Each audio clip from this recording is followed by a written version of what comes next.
सतनाम श्री वाहिगुरु जीओ। एक ओंकार सतनाम करता पुरख निर्भव निर्वैर अकाल मूरत अजूनी सैभं गुर प्रसाद। मुँह कुचरे शास्त्र खट पिंग गिरन चढ़ जाए अंध लखे बधुरो सुने जो काल कृपा कराए। सन्मान योग गुरु रूप साध संगत जीओ, फतेह प्रवान करनी। वाहिगुरु जी का खालसा वाहिगुरु जी की फतेह। ਸਾਹਿਬ श्री गुरु नानक देव जी महाराज ਦੀ ਕੁਝ ਪੰਕਤੀਆਂ ਤੋਂ ਗੁਰਮਤਿ ਦੀਆਂ ਵਿਚਾਰਾਂ ਆਪ ਜੀ ਦੇ ਸਾਹਮਣੇ ਰੱਖਾਂ।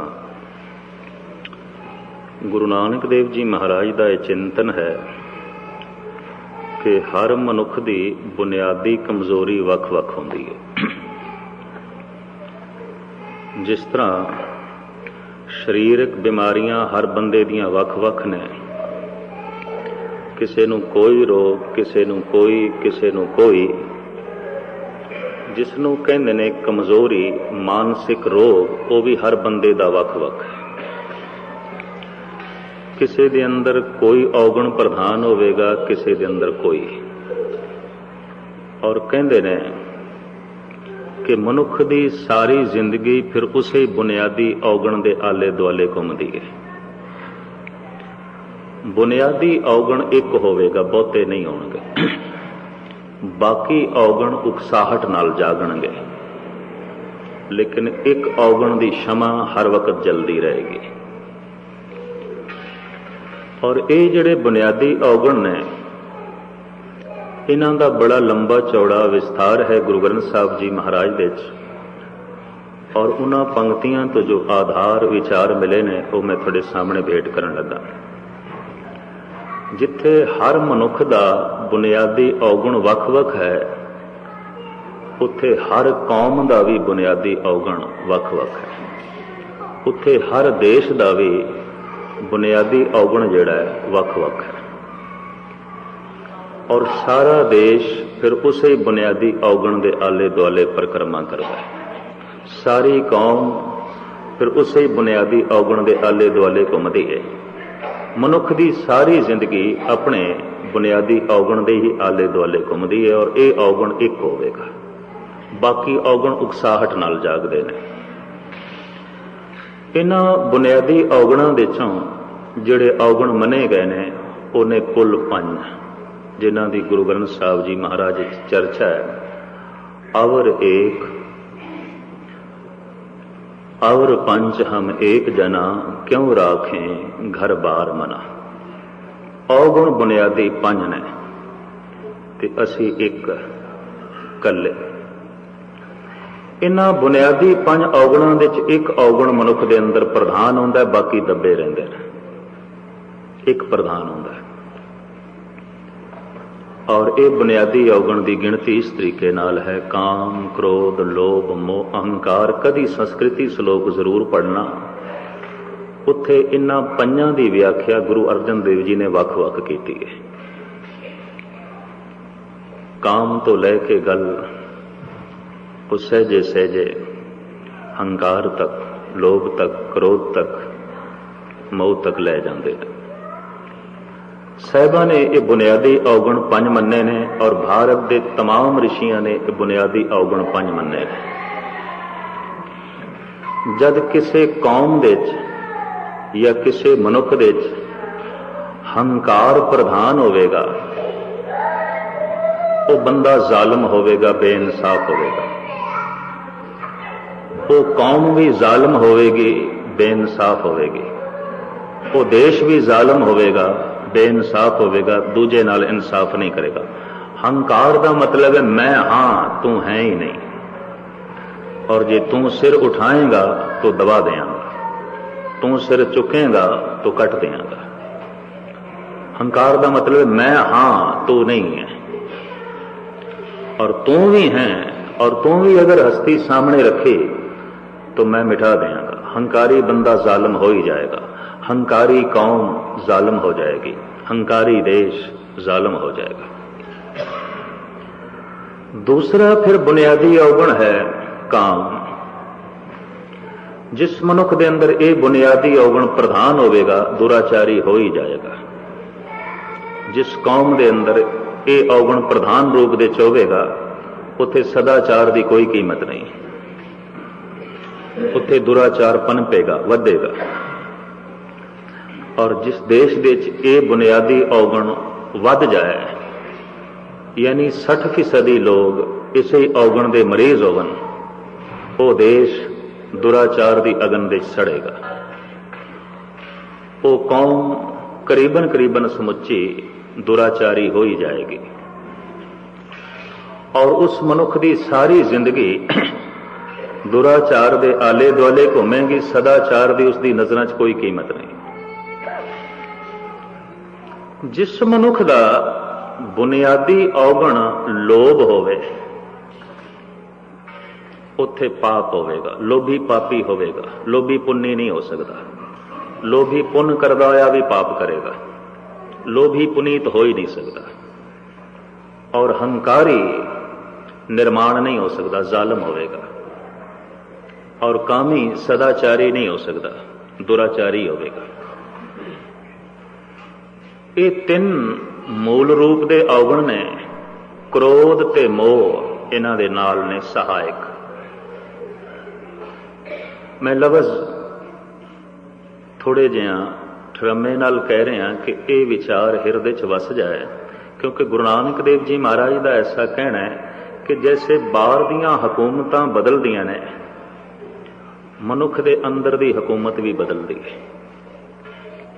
जिवें बाहर दी हुकूमत नूं बदलण वास्ते बड़ा संघर्ष करना पैंदा है, ते जिस अवगुण दा मनुख दे हिरदे दे उत्ते राज होवे, उस राज नूं बदलण वास्ते भी बड़ा संघर्ष करना पैंदा है। ये हुकूमत बदलनी होंदी है।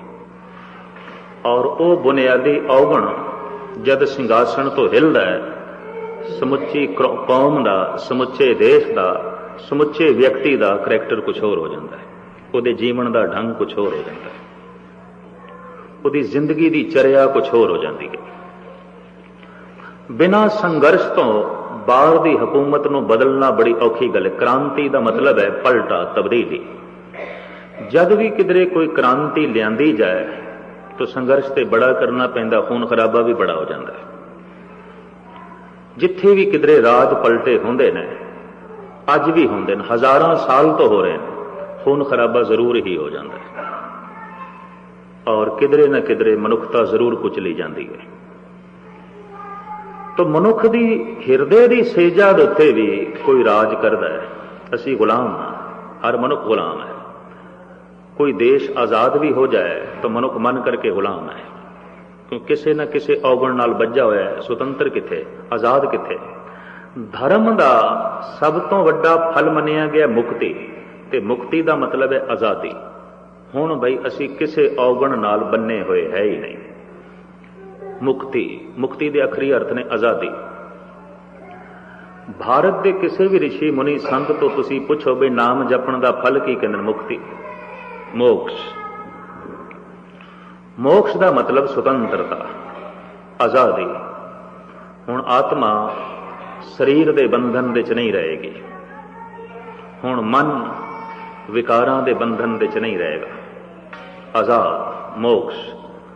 जंजीरां टुट गईयां। जंजीरां यही अवगुण ने। नानक अवगुण जेतड़े, तेतड़े गली जंजीर।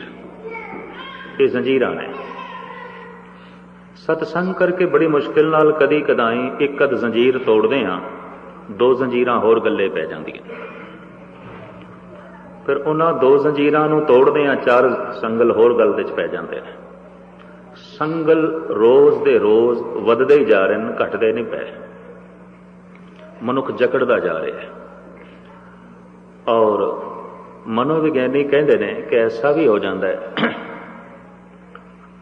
कि जिन्हों कड़ियां दे विच ही, हथकड़ियां दे विच सौण दी, उठण दी, बैठण दी आदत पै गई है, उस वास्ते हथकड़ी नहीं है, गहना है।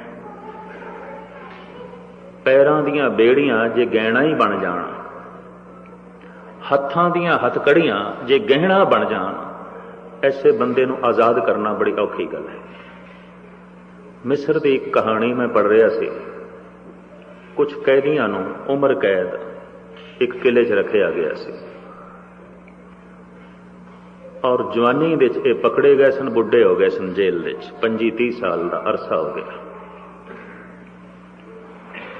जद राज पलटा होया तो उम्र कैदियां नूं कह दिता गया, निकलो, थानू आज़ादी, खुशी दे थानू आज़ाद किया। आज़ादी भुल चुके सन। जेल घर बन चुकिया सी, हथकड़ियां जेवर बन चुके सन, बेड़ियां पैरड़ियां गहना बन चुके सन। ते जब जेल ही घर है तो आज़ाद किस नूं करना है? बेड़ियां ही गहना बन जान, हथकड़ियां ही जेवर बन जान, ऐसे मनुख नूं आज़ाद नहीं किया जा सकता। कहंदे ने जबरदस्ती उन्होंने जेल दे चों कढ़िया गया, भी जाओ, असी राज पलटे की खुशी आज़ादी दी तमाम कैदियों नूं। जब रिहाई हो गई तो जो कुछ मेरे पढ़न दे च आया, शाम नूं अद्धे तो ज्यादा कैदी जेल के बूहे ते सन, बई सानू अंदर जाण दे, साडा घर है। रोज उत्थे जीवन बतीत करदियां करदियां उत्थे दे ही बन गए सी, जेल घर हो गया सी। बाहर दी दुनिया भुल गए, बाहर दी दुनिया तो संबंध भी टूट गया। बाहर भी कोई दुनिया होंदी है, ये उन्हां दे दिमाग चों ही गल निकल गई। वक्त सिर अंदर खाना मिल जाता सी, वक्त सिर सो जाते सन, आपस दे गप्पां मार लेंदे सन, जिंदगी बतीत हो रही सी। और बाहर उन्हां कैदियां ने की आख्या, सानू नींद नहीं पैगी, साडे हथ हौले हौले ने, हथकड़ियां नहीं सन्ना, साडे पैर हौले हौले ने, साडे कोल चलिया नहीं जाता, बेड़ियां तो बिना असीं चल ही नहीं सकते, पैर हौले लगते हैं। आदत बन गई सी, आदत हो जाती है। गुलामी की भी आदत हो जाती है, औगणा विच रहण की भी आदत हो जाती है। और ये प्रत्यक्ष गल है कि वह कैदी तरले लेंदे पैसन, सानू अंदर जाण दे, असीं रात इत्थे कटनी, कित्थे जाइए। हकीकत है कि जिन्हां औगणा विच मनुख जी रहा हुंदा है, ਉਹ ਔਗਣ उसनू औगण नहीं दिखाई देंदे, एकाग्रता बख्शने। इस वास्ते उस औगण नू तोड़न की लोड़ ही नहीं, क्योंकि औगण औगण दिखाई नहीं। घर ही, जेल ही जब घर है तो आज़ादी की मैंने रख दी, किसनू आज़ाद करना है? जेल घर है, औगण ही रस है, औगण ही जिंदगी है, औगण ही जिंदगी का करतब है। तो फिर उन्होंने औगणा तो जिहड़ा बचना है, ये बड़ी औखी गल है। साहिब श्री गुरु नानक देव जी महाराज कहते हैं, बहुते लंबे अरसे तक जन्म दर जन्म मनुख औगणा विच ऐसा जीविया कि औगण इसके परिवार का हिस्सा बन गए हैं। हुण गुणा की कोई गल ही नहीं है, कोई गुण भी होंदे ने, कोई जेल तो बाहर की भी दुनिया है, ये भुल गए। लंबी कैद कटण वाले जिहड़े मनुख ने, वध तो वध कहंदे ने मन बेचैन बंदे का 5-6 साल तक होंदा है जेल विच, जिन्हां ने कैदियां दे उत्ते खोज की है। इस तो बाद फिर उत्थे सैट हो जाता है, फिर सहजे सहजे उसनूं घर समझण लग पैंदा है। और 20-25 साल तक पहुंचदियां बाहर की दुनिया नाल बिल्कुल संबंध टुट जाता है, और रोजमर्रा उत्थे ही रहण की उसकी आदत बन जाती है। औगणां दे च रहण की मनुख की आदत बन गई, तो धर्म कहता है मोक्ष, मुक्ति, आज़ादी। नाम जपण नाल मुक्ति मिलती है, आत्मा शरीर के बंधनों तो आज़ाद होती है, यह भी एक कैद है। और मन विकारां दे बंधन तो आज़ाद होता है, यह भी एक कैद है। इस कैद विच कई जन्म असी जीवे हैं, जेल के अंदर ही मर गए, फिर जन्म फिर जेल दे च होया, फिर जेल दे च मर गए, फिर जन्म जेल दे च होया। जद जम्मे सी कैदियां, मर गए हथकड़ियां कोल, औगणा दे च जम्मे, औगणा दे च मर गए, औगणा दे च जी गए। तो मैं फिर अर्ज करा, हर मनुख की बुनियादी कमजोरी वख-वख है, हर बंदे दियां हथकड़ियां वख-वख ने। यह गल वखरी है, संगल लोहे दे भी आउंदे ने, संगल सोने दे भी आउंदे ने। अगर कोई सोने दे संगलां नाल बनिया पिया होवे, पैर बन्ने पे होण, हथ बन्ने पे होण, ਤੇ ਸੋਨੇ ਦੇ ਸੰਗਲ ਉਸਦੇ ਗਲ ਦੇ 'ਚ ਹੋਣ ਤੇ ਦੂਜਾ ਲੋਹੇ ਦੇ ਸੰਗਲਾਂ ਨਾਲ ਬਣਿਆ ਪਿਆ ਹੋਵੇ ਤੇ ਇਹ ਮਜ਼ਾਕ ਕਰੇ ਉਸ ਦੂਜੇ ਨੂੰ ਬਈ ਤੂੰ ਕੋਈ ਬੰਦਾ ਹੈ, ਤੇਰੇ ਗਲ ਦੇ 'ਚ ਤੇ ਲੋਹੇ ਦੇ ਸੰਗਲ ਨੇ, ਤੇਰੇ ਪੈਰਾਂ ਵਿੱਚ ਬੇੜੀਆਂ ਲੋਹੇ ਦੀਆਂ, ਤੇਰੇ ਹੱਥਾਂ ਦੇ 'ਚ ਹਥਕੜੀਆਂ ਲੋਹੇ ਦੀਆਂ, ਮੇਰਾ ਹੱਥ ਵੇਖ, ਮੇਰੇ ਹੱਥ ਦੇ 'ਚ ਹਥਕੜੀਆਂ ਸੋਨੇ ਦੀਆਂ, ਮੇਰੇ ਪੈਰਾਂ ਵਿੱਚ ਬੇੜੀਆਂ ਸੋਨੇ ਦੀਆਂ, ਮੇਰੇ ਗਲੇ ਵਿੱਚ ਸੰਗਲ ਸੋਨੇ ਦਾ, ਮੈਨੂੰ ਵੇਖ। ਪਰ ਕੋਈ ਸਿਆਣਾ ਖੜਾ ਹੋਵੇ ਤੇ ਕਹਿ ਸਕਦਾ ਹੈ ਜਿੱਥੇ ਲੋਹੇ ਦੀਆਂ ਬੇੜੀਆਂ ਵਾਲਾ ਮਨੁੱਖ ਬਜਿਆ ਪਿਆ ਉੱਥੇ ਤੂੰ ਵੀ ਬਜਿਆ ਪਿਆ, ਆਜ਼ਾਦ ਤੂੰ ਵੀ ਕੋਈ ਨਹੀਂ। ਫਰਕ ਸਿਰਫ ਇਤਨਾ ਹੈ ਉਹ ਲੋਹੇ ਨਾਲ ਬਜਿਆ ਪਿਆ, ਤੂੰ ਸੋਨੇ ਨਾਲ ਬਜਿਆ ਪਿਆ। ਹਰ ਮਨੁੱਖ ਦੀ ਬੁਨਿਆਦੀ ਕਮਜ਼ੋਰੀ ਵੱਖ-ਵੱਖ ਹੈ, ਇਤਨੀ ਮੈਂ ਅਰਜ਼ ਕਰਦੇ ਹਾਂ। ਕੋਈ ਸੁੱਖ ਕਰਕੇ ਰੁਕ ਗਿਆ, ਕੋਈ ਦੁੱਖ ਕਰਕੇ ਰੁਕ ਗਿਆ, ਕੋਈ ਸੁੱਖ ਦੇ 'ਚ ਬਣਿਆ ਪਿਆ, ਕੋਈ ਦੁੱਖ ਦੇ 'ਚ ਬਣਿਆ ਪਿਆ। ਆਜ਼ਾਦ ਦੋਵੇਂ ਨਹੀਂ, ਬੱਝੇ ਪਏ ਨੇ। ਜਦ ਕਿਸੇ ਮਨੁੱਖ ਦੀ ਬੁਨਿਆਦੀ ਕਮਜ਼ੋਰੀ ਹੰਕਾਰ ਹੋਵੇ, ਐਸਾ ਮਨੁੱਖ ਘਰ ਵਿੱਚ ਕਿਸੇ ਨੂੰ ਸਿਰ ਨਹੀਂ ਚੁੱਕਣ ਦੇਗਾ। ਅਗਰ ਪਤਨੀ ਸੱਚ ਵੀ ਬੋਲਦੀ ਹੈ ਤਾਂ ਉਹਨੂੰ ਗਲਤ ਕਰਾਰ ਦੇਣ ਦੀ ਕੋਸ਼ਿਸ਼ ਕਰੇਗਾ। ਅਗਰ ਬੱਚੇ ਸੱਚ ਵੀ ਕਹਿ ਦੇਣ ਤਾਂ ਚੂੰਕਿ ਬੱਚੇ ਨੇ, ਛੋਟੇ ਨੇ, ਇਹ ਵੱਡੀ ਗੱਲ ਕਿਉਂ ਕਰਦੇ ਨੇ? ਇਹ ਵੱਡੀ ਗੱਲ ਛੋਟੇ ਬੱਚਿਆਂ ਦੀ ਉਸ ਨੂੰ ਪ੍ਰਵਾਨ ਨਹੀਂ ਹੋਵੇਗੀ, ਕਬੂਲ ਨਹੀਂ ਹੋਵੇਗੀ। ਹੰਕਾਰੀ ਹੈ, ਉਹ ਪੜੋਸੀ ਨੂੰ ਵੀ ਨਹੀਂ ਬਰਦਾਸ਼ਤ ਕਰੇਗਾ। ਹੰਕਾਰੀ ਦਾ ਮਤਲਬ ਹੈ ਸਿਰਫ ਮੈਂ ਹਾਂ। ਐਸਾ ਬੰਦਾ ਜ਼ਾਲਮ ਹੋ ਜਾਏਗਾ। ਦੇਸ਼ ਤੇ, ਕੌਮ ਤੇ, ਪਰਿਵਾਰ ਤੇ, ਕਿਸੇ ਤੇ ਉਸਦਾ ਤਰਸ ਨਹੀਂ ਹੋਵੇਗਾ, ਰਹਿਮ ਨਹੀਂ ਹੋਵੇਗਾ। ਹੰਕਾਰੀ ਦਾ ਮਤਲਬ ਹੈ ਮੈਂ ਹਾਂ, ਤੂੰ ਨਹੀਂ ਹੈ, ਔਰ ਤੂੰ ਵੀ ਅਗਰ ਸਿਰ ਚੁੱਕੇਗਾ ਤਾਂ ਮੈਂ ਸਿਰ ਦਬਾ ਦਿਆਂਗਾ। ਤੋ ਜਿਹੜੀ ਕੌਮ ਹੰਕਾਰੀ ਆਉਂਦੀ ਹੈ ਜ਼ਾਲਮ ਬਣ ਜਾਂਦੀ ਹੈ। ਜਿਹੜੇ ਦੇਸ਼ ਹੰਕਾਰੀ ਨੇ ਉਹ ਦੂਸਰੇ ਦੇਸ਼ ਨੂੰ ਸਿਰ ਨਹੀਂ ਚੁੱਕਣ ਦਿੰਦੇ। ਅਸੀਂ ਵੱਡੇ ਹਾਂ, ਤੂੰ ਕੌਣ ਹੈ? ਤੋ ਦੇਸ਼ ਦੇ ਪੱਧਰ ਤੇ ਵੀ ਐਸਾ ਸੋਚਿਆ ਜਾਂਦਾ ਹੈ, ਕੌਮੀ ਪੱਧਰ ਤੇ ਵੀ ਐਸਾ ਸੋਚਿਆ ਜਾਂਦਾ ਹੈ, ਵਿਅਕਤੀਗਤ ਪੱਧਰ ਤੇ ਵੀ ਐਸਾ ਸੋਚਿਆ ਜਾਂਦਾ ਹੈ।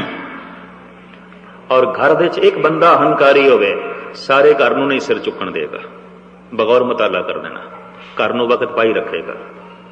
ਸਾਰਾ ਘਰ ਕਲੇਸ਼ ਦੀ ਅੱਗ ਵਿੱਚ ਜੋ ਹੈ ਸੜੇਗਾ ਇੱਕ ਬੰਦੇ ਕਰਕੇ, ਕਿਉਂਕਿ ਹੰਕਾਰੀ ਹੈ। ਔਰ ਜਦ ਕਿਸੇ ਦੇਸ਼ ਦਾ, ਕੌਮ ਦਾ ਲੀਡਰ ਹੰਕਾਰੀ ਹੋਵੇ, ਬੜਾ ਅਨਰਥ ਹੋਵੇਗਾ, ਬਹੁਤ ਅਨਰਥ ਹੋਵੇਗਾ। ਤਾਂ ਮੈਂ ਅਰਜ਼ ਕਰ ਰਿਹਾ ਸੀ, ਅਗਰ ਬੁਨਿਆਦੀ ਔਗਣ ਹੰਕਾਰ 60% ਮਨੁੱਖਾਂ ਵਿੱਚ ਹੋ ਜਾਣ ਤਾਂ ਉਸ ਵਕਤ ਦੀ ਜਿਹੜੀ ਸਭਿਅਤਾ ਹੋਵੇਗੀ, ਸੰਸਕ੍ਰਿਤੀ ਹੋਵੇਗੀ, ਉਹਦੇ 'ਚ ਜ਼ੁਲਮ ਪ੍ਰਧਾਨ ਹੋਵੇਗਾ। ਔਰ 60% ਅਗਰ ਬੁਨਿਆਦੀ ਕਮਜ਼ੋਰੀ ਬੰਦੇ ਦੀ ਕਾਮ ਹੋਵੇ ਤਾਂ ਉਸ ਦੇਸ਼, ਉਸ ਕੌਮ ਵਿੱਚ ਦੁਰਾਚਾਰ ਪ੍ਰਧਾਨ ਹੋਵੇਗਾ। ਸਦਾਚਾਰ ਦੀ ਕੋਈ ਕੀਮਤ ਨਹੀਂ, ਕੋਈ ਮੁੱਲ ਨਹੀਂ। ਔਰ 60% ਦੇਸ਼, ਕੌਮ ਜਾਂ ਕੋਈ ਵਿਅਕਤੀ ਲੋਭੀ ਹੋਵੇਗਾ ਤਾਂ ਫਿਰ ਉੱਥੇ ਪਾਪ ਪ੍ਰਧਾਨ ਹੋਵੇਗਾ। ਰਹਿ ਗਈ ਗੱਲ ਕ੍ਰੋਧ ਦੀ ਤੇ ਮੋਹ ਦੀ, ਇਹ ਕੁਛ ਵੀ ਨਹੀਂ। ਤੁਸੀਂ ਆਖੋਗੇ ਕੁਛ ਵੀ ਨਹੀਂ, ਮੈਂ ਅਰਜ਼ ਕਰਾਂ, ਕ੍ਰੋਧ ਤੇ ਮੋਹ ਉਕਸਾਹਟ ਨਾਲ ਪੈਦਾ ਹੁੰਦੇ ਨੇ। ਇਹ ਉਹਨਾਂ ਔਗਣਾਂ ਦੇ ਸਹਾਇਕ ਨੇ, ਖੁਦ ਇਹਨਾਂ ਦੀ ਕੋਈ ਹਸਤੀ ਨਹੀਂ। ਜਿਹੜਾ ਹੰਕਾਰ ਦੀ ਪੂਰਤੀ ਕਰ ਦੇਵੇ, ਜਿਹੜਾ ਹੰਕਾਰ ਨੂੰ ਪੱਠੇ ਪਾ ਦੇਵੇ, ਉਸ ਤੇ ਮੋਹ ਆਵੇਗਾ, ਪਿਆਰਾ ਲੱਗੇਗਾ। ਤੇ ਜਿਹੜਾ ਹੰਕਾਰ ਪੂਰਤੀ ਦੇ ਵਿੱਚ ਰੋਕ ਖੜੀ ਕਰ ਦੇਵੇ, ਉਸ ਤੇ ਕ੍ਰੋਧ ਆਏਗਾ। ਉਕਸਾਹਟ ਨਾਲ ਪੈਦਾ ਹੋਣਗੇ, ਉਂਝ ਨਹੀਂ। ਜਿਹੜਾ ਲੋਭ ਦੀ ਪੂਰਤੀ ਕਰ ਦੇਵੇ, ਉਸ ਤੇ ਮੋਹ ਆਵੇਗਾ, ਪਿਆਰਾ ਲੱਗੇਗਾ, ਚੰਗਾ ਲੱਗੇਗਾ। ਤੇ ਜਿਹੜਾ ਲੋਭ ਪੂਰਤੀ ਦੇ ਵਿੱਚ ਰੋਕ ਖੜੀ ਕਰ ਦੇਵੇ, ਉਸ ਤੇ ਕ੍ਰੋਧ ਆਵੇਗਾ, ਉਕਸਾਹਟ ਨਾਲ ਪੈਦਾ ਹੋਣਗੇ, ਉਂਝ ਨਹੀਂ। ਜਿਹੜਾ ਕਾਮ ਦੀ ਪੂਰਤੀ ਕਰ ਦੇਵੇ, ਉਸ ਤੇ ਮੋਹ ਆਵੇਗਾ, ਪਿਆਰਾ ਲੱਗੇਗਾ। ਜਿਹੜਾ ਰੋਕ ਖੜੀ ਕਰ ਦੇਵੇ, ਉਸ ਤੇ ਕ੍ਰੋਧ ਆਵੇਗਾ। ਕ੍ਰੋਧ ਤੇ ਮੋਹ ਉਕਸਾਹਟ ਨਾਲ ਪੈਦਾ ਹੋਣਗੇ, ਉਂਝ ਨਹੀਂ। ਬੁਨਿਆਦੀ ਔਗਣ ਮਨੁੱਖ ਦੇ ਲੋਭ, ਕਾਮ ਤੇ ਹੰਕਾਰ ਨੇ। ਕ੍ਰੋਧ ਤੇ ਮੋਹ ਸਹਾਇਕ ਨੇ, ਉਕਸਾਹਟ ਨਾਲ ਪੈਦਾ ਹੋਣਗੇ, ਉਂਝ ਨਹੀਂ। ਲੋਭ ਦੀ ਪੂਰਤੀ ਕਰ ਦਿੱਤੀ ਜਿਸ ਨੇ, ਉਹ ਪੁੱਤਰ ਪਿਆਰਾ ਲੱਗੇਗਾ, ਉਹ ਭਰਾ ਪਿਆਰਾ ਲੱਗੇਗਾ, ਉਹ ਪੜੋਸੀ ਪਿਆਰਾ ਲੱਗੇਗਾ, ਉਹ ਮਿੱਤਰ ਪਿਆਰਾ ਲੱਗੇਗਾ। ਪਰ ਜਿਸ ਨੇ ਰੋਕ ਖੜੀ ਕਰ ਦਿੱਤੀ, ਉਸ ਤੇ ਕ੍ਰੋਧ ਆਵੇਗਾ। ਔਰ ਇਸੇ ਤਰੀਕੇ ਨਾਲ ਜਿਸ ਨੇ ਹੰਕਾਰ ਨੂੰ ਪੱਠੇ ਪਾ ਦਿੱਤੇ, महिमा गायन कर दी, उस ते मोह आवेगा, चंगा लगेगा। पर जिसने हंकार पूर्ति विच रोक खड़ी कर दी, उस ते क्रोध आवेगा।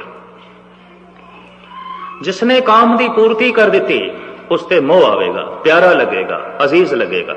जिसने रोक खड़ी कर दी, उत्थे क्रोध आवेगा। तो धार्मिक चिंतन करने वाले पुरुष कहते बुनियादी अवगुण 3 ने, बाकी उकसाहट नाल पैदा होंगे। और जद कोई कौम या व्यक्ति हंकार प्रधान अवगुण विच जीवदा है, जालम होवेगा। वो देश, वो कौम, वो मनुख। और जद कोई कौम लोभ प्रधान होवेगी तो पाप होवेगा। कबीर जहां लोभ तहां पाप है, ये दोवें इकट्ठे रहते हैं। और जद कोई व्यक्ति, कोई देश, कोई कौम काम प्रधान होवेगा, उत्थे दुराचार होवेगा, लाजमी होवेगा। और हर देश का यह अवगुण वख-वख है, हर कौम का अवगुण वख-वख है, हर मनुख का अवगुण वख-वख है। घर विच जे 5 बच्चे ने तो किसी वख-वख विचारधारा दे होणगे, उन्हां दा गुण भी वख-वख होवेगा, अवगुण भी वख-वख होएगा। उन्हां दे अवगुण तो ही गुणां दा पता चलेगा और उन्हां दे गुणां तो अवगुणां दा भी पता चल जाएगा। विपरीत दशा की है, मुखालिफ दशा की है। गुरबाणी का यह अध्ययन है, मेरे पातशाह की बाणी का यह फरमान कि मनुख अपनी बुनियादी कमजोरियां नाल लड़े, बाकियां नाल नहीं। जिहड़ी बीमारी है, उहदा इलाज करे। है लोभी ते इलाज हंकार दा पिया करे, फिजूल पिया करदा है, एवें पिया करदा है। ये हंकारी ते नहीं है, बड़ा निर्माण है। जोड़ियां की सेवा कर लेंदा है, झाड़ू दे लेंदा है, कोई चौधरपने की भुख नहीं, निर्माण है। हंकार नहीं है, पर लोभी है। उसकी बुनियादी कमजोरी कुछ और है। लोभी नहीं, कामी है, बुनियादी कमजोरी कुछ और है। और साहिबां दी बाणी कहती है, मनुख अपनी बुनियादी कमजोरी नाल न लड़ के बाकी बाकी कमजोरियां दे नाल लड़दा, जो उसदियां होंदियां ही नहीं, जिंदगी व्यर्थ चली जाती है, जीवन व्यर्थ चला जाता है। सतसंग का मतलब इतना ही है कि ऐ बंदे, तू अपनी बुनियादी खामी नूं वेखण दी कोशिश कर, बुनियादी अवगुण नूं। तेरा की है? तू छेती भड़क उठदा है, तेनू कोई गल बर्दाश्त नहीं, तेनू दूजे दे विचार नहीं चंगे लगते, तो कुदरती गल है हंकारी। हंकारी कौम दूसरे नहीं बर्दाश्त करती, जालम होवेगी। कितने यहूदियां गुण क्यों ना हो जान, मुसलमान नूं बर्दाश्त नहीं। ते मुसलमान कितना ही इबादत गुजार क्यों ना हो जाए, यहूदी नूं कबूल नहीं। अहंकार इहदा मूल सिद्धांत है, दूजा है ही नहीं, तू है ही नहीं। और तू है तो मैं मिटा देंगा, तू नूं नहीं बर्दाश्त करांगा, तू नूं नहीं कबूल किया जाएगा। साहिब गुरु नानक देव जी महाराज ने अपनी बाणी विच फरमान किया है कि अजोके युग विच मनुख दे मन दे उत्ते कौन राज कर रहा है। असली सिंघासन साडा मन है, किहड़ा औगण बैठा है। गुणां दा भी राज आउंदा है, औगणां दा भी राज आउंदा है। जद 60% मनुखां दे विच गुण हो जान, ऐसे समय नूं सतयुग आख्या। हुण ते बई सतयुग हो गया। गुण प्रधान देश है, गुण प्रधान कौम है, गुण प्रधान व्यक्ति है। ते जद 60% औगण होवन तो फिर औगण प्रधान देश है, औगण प्रधान कौम है, ते औगण प्रधान वो व्यक्ति है। इस ढंग दे नाल गुरबाणी नूं समझना है ते अपने औगण नूं गुरबाणी द्वारा पढ़न की कोशिश करनी है। साहिब कहंदे मनुख दे मन दे उत्ते हुण कौन राज कर रहा है। लब पाप दोए राजा महता, कूड़ होआ सिकदार, काम ने सद पुछिए, बह बह करे विचार, अंधी रईयत ज्ञान विहोणी, भाए भरे मुरदार। सतगुरु दी इन्हां पंक्तियां तो मैं प्रेरणा लई है। वक़्त दे नाल नाल राजे बदलदे ने, हकूमतां बदलदियां ने, हकूमत दे ढंग भी बदलदे ने। और प्राचीन समय तो साडे देश दे विच मानसिक मंडल दा राज बदलदा ही रहा। किसी वक्त हिंदुस्तान दे विच हंकार प्रधान से, इतना प्रधान से कि जिहदे कोल ताकत आ गई, उसने दूसरे नूं कह दिता शूदर है। ये शूदर जिस दरिया दे उत्ते असीं पानी भरना उस तट ते पानी नहीं भर सकता। मंदिर के दरवाजे इस वास्ते बंद, ਇਹਦੇ ਬੱਚੇ ਸਕੂਲ ਦੇ ਚ नहीं पढ़ सकते, ये साडे कोलों भी ना लंघे, ਇਹਦੀ छाया भी नहीं ली जाएगी, और ये घोड़े की असवारी भी नहीं कर सकेगा, ये विआह शादियां दे साजां का इस्तेमाल भी नहीं कर सकता, ये कोई धर्म ग्रंथ भी नहीं पढ़ सकता। बिल्कुल रोक ला दी, क्योंकि अगर ये धर्म ग्रंथ भी पढ़न लग पाए, ये बाकी की किरत विरत भी इसनूं खुल कर दईए तो भी सिर चुकेगा। हंकारी दूजे नूं नहीं सिर चुकण दिंदा, हंकारी दूजे का सिर वड़ देंदा, दबा देंदा। तो किसी वक्त साडा देश हंकार प्रधान रहा है। अपने देश को सामने रख के मैं इसकी व्याख्या पिया करदा, बाकी हर देश दे बुनियादी अवगुण वख-वख होंदे ने और ये बदलते रहते हैं। जद हंकार प्रधान वो देश रहा है तो सदियां तक शूदर पैरों की खाक रहा है, रो के जीवन बतीत करता रहा। धर्म मंदिरां दे दरवाजे उस वास्ते बंद, किरत विरत दे तरक्की दे दरवाजे उस वास्ते बंद, समाज विच कोई रुतबा नहीं। पशुआं नूं भी घर विच थां सी, शूदर की छाया तो भी लोग डरते सन। पशु की छाया तो नहीं डरना, शूदर की छाया तो डरते हैं। इस तरह का एक अवगुण साडे देश दे प्रधान रहा सी, हुण नहीं, लेकिन उसके थोड़े थोड़े अक्स मौजूद ने कि बंदे दे हथों कुछ भी नहीं ग्रहण करना, कुछ भी प्रवान नहीं करना, पर गऊ का दुध जरूर पी लेना जो गऊ के अंदरों निकले। ये पुराना हो बर्दाश्त ही नहीं करना दूजे, दूजा की है कुछ भी नहीं, दूजे की की हस्ती है कुछ भी नहीं। तो जब हंकार प्रधान साडा देश रहा है, इतना जुल्म रहा है कि देश की आबादी का 70% हिस्सा पैरों की खाक रहा है, उन्होंने उठन नहीं दिता गया, दबा के रखा गया, शूद रखा गया भी तेरी छाया भी असी नहीं लैनी, तू वस्तु नूं हथ लावे। ब्राह्मण इतना हंकारी हो गया, कहण नूं ब्राह्मण इतना हंकारी, कहण नूं खतरी पर हंकारी। सहजे सहजे ये अवगुण ठंडा पिया महात्मा बुद्ध दियां लहरां करके, साहिब श्री गुरु नानक देव जी महाराज की आवाज करके। साहिबा ने नारा ला दिता, जन्म करके कोई शूदर नहीं। ये तो उसके जीवन तो ही अंदाजा लावांगे जीवन की है। ब्राह्मणी दे घर जन्म लैके भी कोई शूदर हो सकता है, ते शूदर दे घर जन्म लैके भी कोई ब्राह्मण हो सकता है। ब्रह्म बिंदे से ब्राह्मणा कहो कबीर, जो ब्रह्म विचारे सो ब्राह्मण कईयत है हमारे। एक नवी विचारधारा चल पई, महात्मा बुद्ध दे ख्याल, कबीर दी बाणी, गुरु नानक दी मेहनत, थां थां भरमण करके इसका प्रचार किया। महात्मा बुद्ध एक गली दे चों लंघे जा रहे सन, गली सी चंडालां दी, जो मरे हुए पशुओं की खल ला के ते उन्हां नूं रंग देंदे सन, चमड़े नूं रंग देंदे सन, बदबू बड़ी सी। एक दरवाजे दे उत्ते दस्तक दिती महात्मा बुद्ध ने। एक बीबी ने दरवाजा खोलिया ते महात्मा बुद्ध कहण लगे प्यास लगी है पानी दे, बड़ी दूरों चल के आ रहे।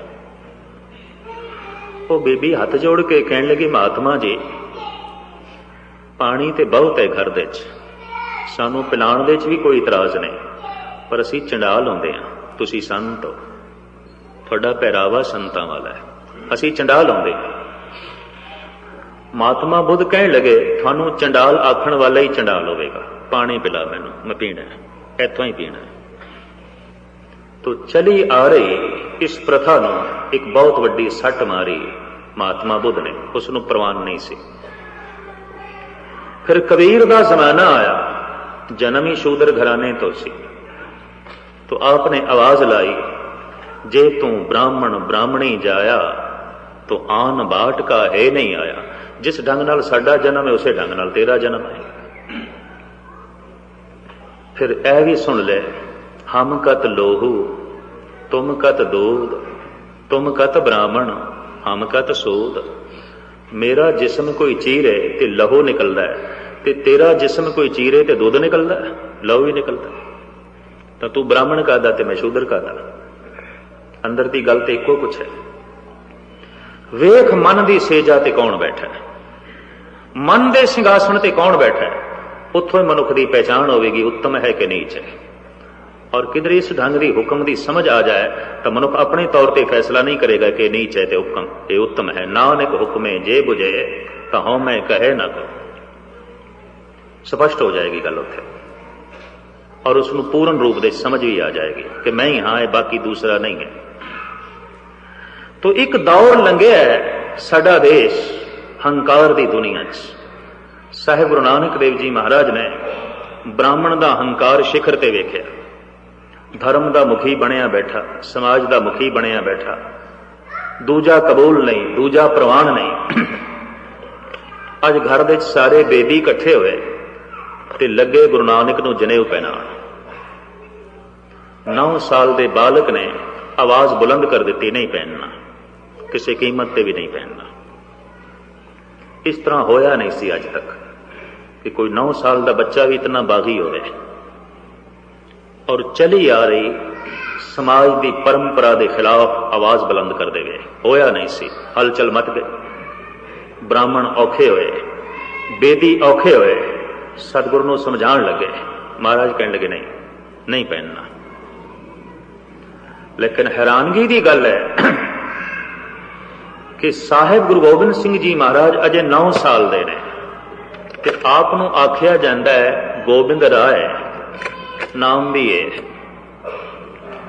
ਤੇ ਕਸ਼ਮੀਰ ਦੇ ਬ੍ਰਾਹਮਣਾਂ ਦਾ ਮਸਲਾ ਜਦ ਗੁਰੂ ਤੇਗ ਬਹਾਦਰ ਸਾਹਿਬ ਦੇ ਕੋਲ ਆਇਆ ਤਾਂ ਸਾਹਿਬ ਕਹਿਣ ਲੱਗੇ ਕੋਈ ਬਹੁਤ ਵੱਡੀ ਕੁਰਬਾਨੀ ਦੇਣੀ ਪਏਗੀ ਤਾਂ ਹੀ ਇਹ ਤਿਲਕ ਤੇ ਜਨੇਊ ਬਚ ਸਕਦਾ ਹੈ। ਤਾਂ ਗੋਬਿੰਦ ਰਾਏ ਕਹਿਣ ਲੱਗੇ ਮਹਾਰਾਜ ਫਿਰ ਇਸ ਤਿਲਕ ਤੇ ਜਨੇਊ ਨੂੰ ਤੁਸੀਂ ਬਚਾਓ, ਜ਼ਰੂਰ ਬਚਾਉਣਾ ਹੈ। ਇਤਨੀ ਵੱਡੀ ਸ਼ਹਾਦਤ ਹੋਈ ਜਨੇਊ ਨੂੰ ਬਚਾਉਣ ਵਾਸਤੇ। ਤਿਲਕ ਜੰਜੂਰ ਆਖਾ ਪ੍ਰਭ ਤਾਂ ਕਾ ਕੀਨੋ ਬੜੋ ਕਲੂ ਮੈਂ ਸਾਖਾ। 9 ਸਾਲ ਦੇ ਗੁਰੂ ਨਾਨਕ ਜਨੇਊ ਪਹਿਨਣ ਤੋਂ ਇਨਕਾਰੀ ਨੇ ਤੇ 9 ਸਾਲ ਦੇ ਗੁਰੂ ਗੋਬਿੰਦ ਸਿੰਘ ਜੀ ਕਹਿੰਦੇ ਜਨੇਊ ਬਚਾਉਣਾ ਹੈ, ਹਰ ਕੀਮਤ ਤੇ ਬਚਾਉਣਾ ਹੈ। ਹੁਣ ਇਹ ਦੋ ਵਿਰੋਧੀ ਗੱਲਾਂ ਨੇ। ਇਤਿਹਾਸ ਦਾ ਪੜਚੋਲੀਆ ਦੰਗ ਰਹਿ ਜਾਂਦਾ ਹੈ ਵੀ ਇਹ ਗੱਲ ਕੀ ਹੈ। ਉਮਰ ਉੱਥੇ ਵੀ 9 ਸਾਲ, ਇੱਥੇ ਵੀ 9 ਸਾਲ। 9 ਸਾਲ ਦੇ ਜਦ ਜੱਗੋ ਪਵਿੱਤ ਹੋਣ ਲੱਗਾ ਗੁਰੂ ਨਾਨਕ ਦੇਵ ਜੀ ਦਾ, ਸਾਫ਼ ਕਹਿਣ ਲੱਗੇ ਨਹੀਂ ਪਹਿਨਣਾ, ਕਿਸੇ ਕੀਮਤ ਤੇ ਨਹੀਂ ਪਹਿਨਣਾ। ਤੇ ਜਦ ਜਨੇਊ ਉਤਾਰਿਆ ਜਾਣ ਲੱਗਿਆ ਔਰੰਗਜ਼ੇਬ ਦੇ ਕਾਲ ਦੇ ਵਿੱਚ ਤਾਂ ਸਾਹਿਬ ਗੁਰੂ ਗੋਬਿੰਦ ਸਿੰਘ ਜੀ ਮਹਾਰਾਜ ਨੇ ਕਹਿਣ ਦਿੱਤਾ ਨਹੀਂ ਉਤਾਰਨ ਦੇਣਾ, ਕਿਸੇ ਕੀਮਤ ਤੇ ਨਹੀਂ ਉਤਾਰਨ ਦੇਣਾ। ਦਰਅਸਲ ਬ੍ਰਾਹਮਣ ਜਬਰਨ ਜਨੇਊ ਪਹਿਨਾਣਾ ਚਾਹੁੰਦਾ ਸੀ, ਹੰਕਾਰੀ ਬਿਰਤੀ, ਦੂਸਰਾ ਕਬੂਲ ਨਹੀਂ। ਗੁਰੂ ਨਾਨਕ ਨੇ ਕਹਿ ਦਿੱਤਾ ਨਹੀਂ, ਜਬਰਨ ਮੈਂ ਨਹੀਂ ਪਹਿਨਣਾ। ਔਰੰਗਜ਼ੇਬ ਜਬਰਨ ਉਤਾਰਨਾ ਚਾਹੁੰਦਾ ਸੀ, ਗੁਰੂ ਗੋਬਿੰਦ ਸਿੰਘ ਜੀ ਨੇ ਕਹਿ ਦਿੱਤਾ ਜਬਰਨ ਨਹੀਂ ਉਤਾਰਨ ਦਿਆਂਗਾ, ਜਬਰ ਨਹੀਂ ਕਬੂਲ। ਜਿਸ ਕੌਮ ਨੂੰ ਜਬਰ ਕਬੂਲ ਹੋ ਜਾਂਦਾ ਹੈ ਦਬ ਜਾਂਦੀ ਹੈ, ਮਿਟ ਜਾਂਦੀ ਹੈ, ਨੇਸ ਤੋਂ ਨਾਬੂਦ ਹੋ ਜਾਂਦੀ ਹੈ। ਫਿਰ ਜ਼ੁਲਮ ਪ੍ਰਧਾਨ ਹੋ ਜਾਂਦਾ ਹੈ, ਚਾਰੋਂ ਪਾਸੇ ਛਾ ਜਾਂਦਾ ਹੈ। ਤੋ ਇੱਕ ਸਮਾਂ ਰਿਹਾ ਹਿੰਦੁਸਤਾਨ ਦੇ ਵਿੱਚ, ਹਿੰਦੁਸਤਾਨ ਹੰਕਾਰ ਜੋ ਹੈ ਪ੍ਰਧਾਨ ਦੇਸ਼ ਰਿਹਾ ਹੈ, ਦੂਸਰਾ ਕਬੂਲ ਹੀ ਨਹੀਂ, ਪ੍ਰਵਾਨ ਹੀ ਨਹੀਂ। ਫਿਰ ਐਸਾ ਜ਼ਮਾਨਾ ਆਇਆ ਕਾਮ ਪ੍ਰਧਾਨ ਉਹ ਦੇਸ਼ ਰਿਹਾ। ਧਰਮ ਮੰਦਰਾਂ ਦੇ ਵਿੱਚ ਦੇਵਦਾਸੀਆਂ ਨਿਰਤ ਕਰਦੀਆਂ ਸਨ, ਨੱਚਦੀਆਂ ਸਨ, ਗੁਰੂ ਨਾਨਕ ਦੇ ਵਕਤ ਵੀ। ਸਭ ਤੋਂ ਵੱਡੀ ਜਿਹੜੀ ਦਾਨ ਦੀ ਪ੍ਰਥਾ ਹੈ ਮੰਦਰਾਂ ਦੇ ਵਿੱਚ ਉਹ ਇਹ ਸੀ ਕਿ ਕੋਈ ਬੰਦਾ ਆਪਣੀ ਬੱਚੀ ਮੰਦਰ ਦੇ ਵਿੱਚ ਦਾਨ ਕਰ ਦੇਵੇ ਤਾਂ ਉਸ ਬੱਚੀ ਨੂੰ ਲਕਬ ਮਿਲਦਾ ਸੀ ਦੇਵਦਾਸੀ। ਅੱਜ ਵੀ ਹੈ ਸਾਊਥ ਦੇ ਵਿੱਚ, ਹਿੰਦੁਸਤਾਨ ਦੇ ਪਾਰਲੀਮੈਂਟ ਦੇ ਵਿੱਚ ਆਵਾਜ਼ ਉੱਠੀ ਸੀ ਹਿੰਦੁਸਤਾਨ ਦੀ ਵੀ ਇਹ ਪ੍ਰਥਾ ਬੰਦ ਹੋਣੀ ਚਾਹੀਦੀ ਹੈ। ਸਿਰਫ ਇੱਕ ਸੂਬੇ 'ਚ ਰਹਿ ਗਈ, ਬਾਕੀ ਮਿਟ ਗਈ, ਹਟ ਗਈ ਹੈ। ਔਰ ਉਹ ਬੱਚੀਆਂ ਮੰਦਰ ਵਿੱਚ ਕੀ ਕਰਦੀਆਂ ਨੇ, ਸਵੇਰੇ ਸ਼ਾਮ ਨਿਰਤ ਕਰਦੀਆਂ ਨੇ। ਉਹਨਾਂ ਨੂੰ ਨਾਚ ਸਿਖਾਇਆ ਜਾਂਦਾ ਹੈ, ਨਿਰਤ ਸਿਖਾਇਆ ਜਾਂਦਾ ਹੈ। ਗਜ਼ਨੀ ਦੇ ਵਿੱਚ, ਕਾਬਲ ਦੇ ਵਿੱਚ ਬੈਠੇ ਹੋਏ ਪਠਾਨ ਇਹ ਮੰਦਰਾਂ ਤੇ ਕਿਉਂ ਹਮਲਾ ਕਰਦੇ ਰਹੇ? ਆਪ ਸੁਣ ਕੇ ਹੈਰਾਨ ਹੋਵੋਗੇ। ਮਹਿਮੂਦ ਗਜ਼ਨਵੀ ਬਾਰ-ਬਾਰ ਮੰਦਰ ਸੋਮਨਾਥ ਤੇ ਹਮਲਾ ਕਰਦਾ ਹੈ। ਮੁਗਲ ਆਂਦੇ ਸਿੱਧੇ ਮੰਦਰਾਂ ਤੇ ਟੁੱਟਦੇ ਸਨ, ਹੋਰ ਸ਼ਹਿਰ ਵਿੱਚ ਨਹੀਂ। ਮੰਦਰ ਕਿੱਥੇ? ਕਿਉਂ? ਦਰਅਸਲ ਦੇਸ਼ ਦੀ ਅਸਮਤ ਤੇ ਦੇਸ਼ ਦੀ ਦੌਲਤ ਮੰਦਰਾਂ ਵਿੱਚ ਸੀ। ਔਰ ਬਹੁਤ ਪੁਜਾਰੀ ਅਯਾਸ਼ ਹੋ ਗਿਆ ਸੀ। ਮੂਰਤੀਆਂ ਸੋਨੇ ਦੀਆਂ, ਸੋਨੇ ਦੇ ਬਰਤਨਾਂ ਦੇ 'ਚ ਉਸਨੇ ਖਾਣਾ, ਸੋਨੇ ਦੇ ਹੀ ਉਸਦੇ ਜ਼ਮੀਨ ਦੇ ਉੱਤੇ ਬਣੇ ਹੋਏ ਆਸਣ, ਧਨ ਬਹੁਤ ਇਕੱਠਾ ਹੋ ਗਿਆ ਧਰਮ ਮੰਦਰਾਂ 'ਚ। तो इसने एक लकब देना शुरू किया कि जिहड़ा अपनी बच्ची भेंट करेगा उन्होंने देवदासी का लकब दिता जाएगा। तो धर्म मंदिर देवदासियों के अखाड़े बन गए। तो कुदरती गल सी, जब धन और ऐशो इशरत बहुत इकट्ठी हुई, 4 पदार्थ मने ने गुरु ग्रंथ साहब जी महाराज ने, धर्म अर्थ काम मोख का दाता, पूरी भई सिमर सिमर विदाता। धन का संबंध काम नाल है, धर्म का संबंध मोक्ष नाल। ये 4 पदार्थ ने, इहदा जिक्र है बार बार गुरबाणी च। 4 पदार्थ जेको मांगे साध जना की सेवा लागे, धर्म अर्थ काम मोक्ष का दाता, पूरी भई सिमर सिमर विदाता। खुलासा तो किसी वक्त फिर सही, पर इतना मैं अर्ज करा, सिर्फ घर विच धन वधे और धन वधदा जाए काम वध जाएगा, धर्म वधदा जाए मोक्ष वध जाएगा, नाम का रस वध जाए, आजादी, मन औगणा तो आजाद हो जाएगा, शरीर जन्म मरण तो आजाद हो जाएगा। और जे दोवां दी तादाद इकट्ठी वधे, धन भी वधे ते धर्म भी वधे, फिर कहंदे ने ऐसा मनुख राजयोगी है। पर ये दोवें इकट्ठे होंदे नहीं।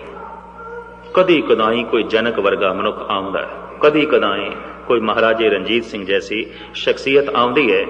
धर्म वधदा है तो काम वध जाता है। धर्म अर्थ काम मोक्ष का दाता, ये 4 पदार्थ मन्ने गए ने। 2 पदार्थ इस संसार दे, 2 पदार्थ रूहानियत दे, परलोक दे। काम ते धन इस लोक दे पदार्थ, धर्म ते मोक्ष परलोक दे पदार्थ। इन्हां 4 पदार्थां दी बड़ी लंबी चौड़ी वंड है गुरु ग्रंथ साहब जी महाराज दे च। ते सिर्फ इस पक्ष च मैं गया तो बहुत समा लग जाना है, इस वास्ते संक्षेप विच मैं अर्ज करा। पदार्थ कुल जिस विच मनुख की चेतना भ्रमण करती, 4 ने। और इन्हां 4 पदार्थों का बड़ा जिक्र है, बहुत जिक्र है। 4 पदार्थ हैगे कि उपनिषदां दे शास्त्रां विच लंबे चौड़े खुलासे ने। गुरु अर्जन देव जी महाराज ने एक पंक्ति च गल मुका दी, धर्म अर्थ काम मोक्ष का दाता। अर्थ धन, धर्म अर्थ, 4 पदार्थों की गिनती करन लग्या धर्म सब तो पहले, ते धर्म एक पदार्थ है, इतना उत्तम पदार्थ है जिहदे सामने सारे पदार्थ फिक्के पै जाते। धर्म अर्थ, अर्थ का मतलब है धन, आर्थिक व्यवस्था, धन की हालत। धर्म अर्थ काम मोक्ष का दाता।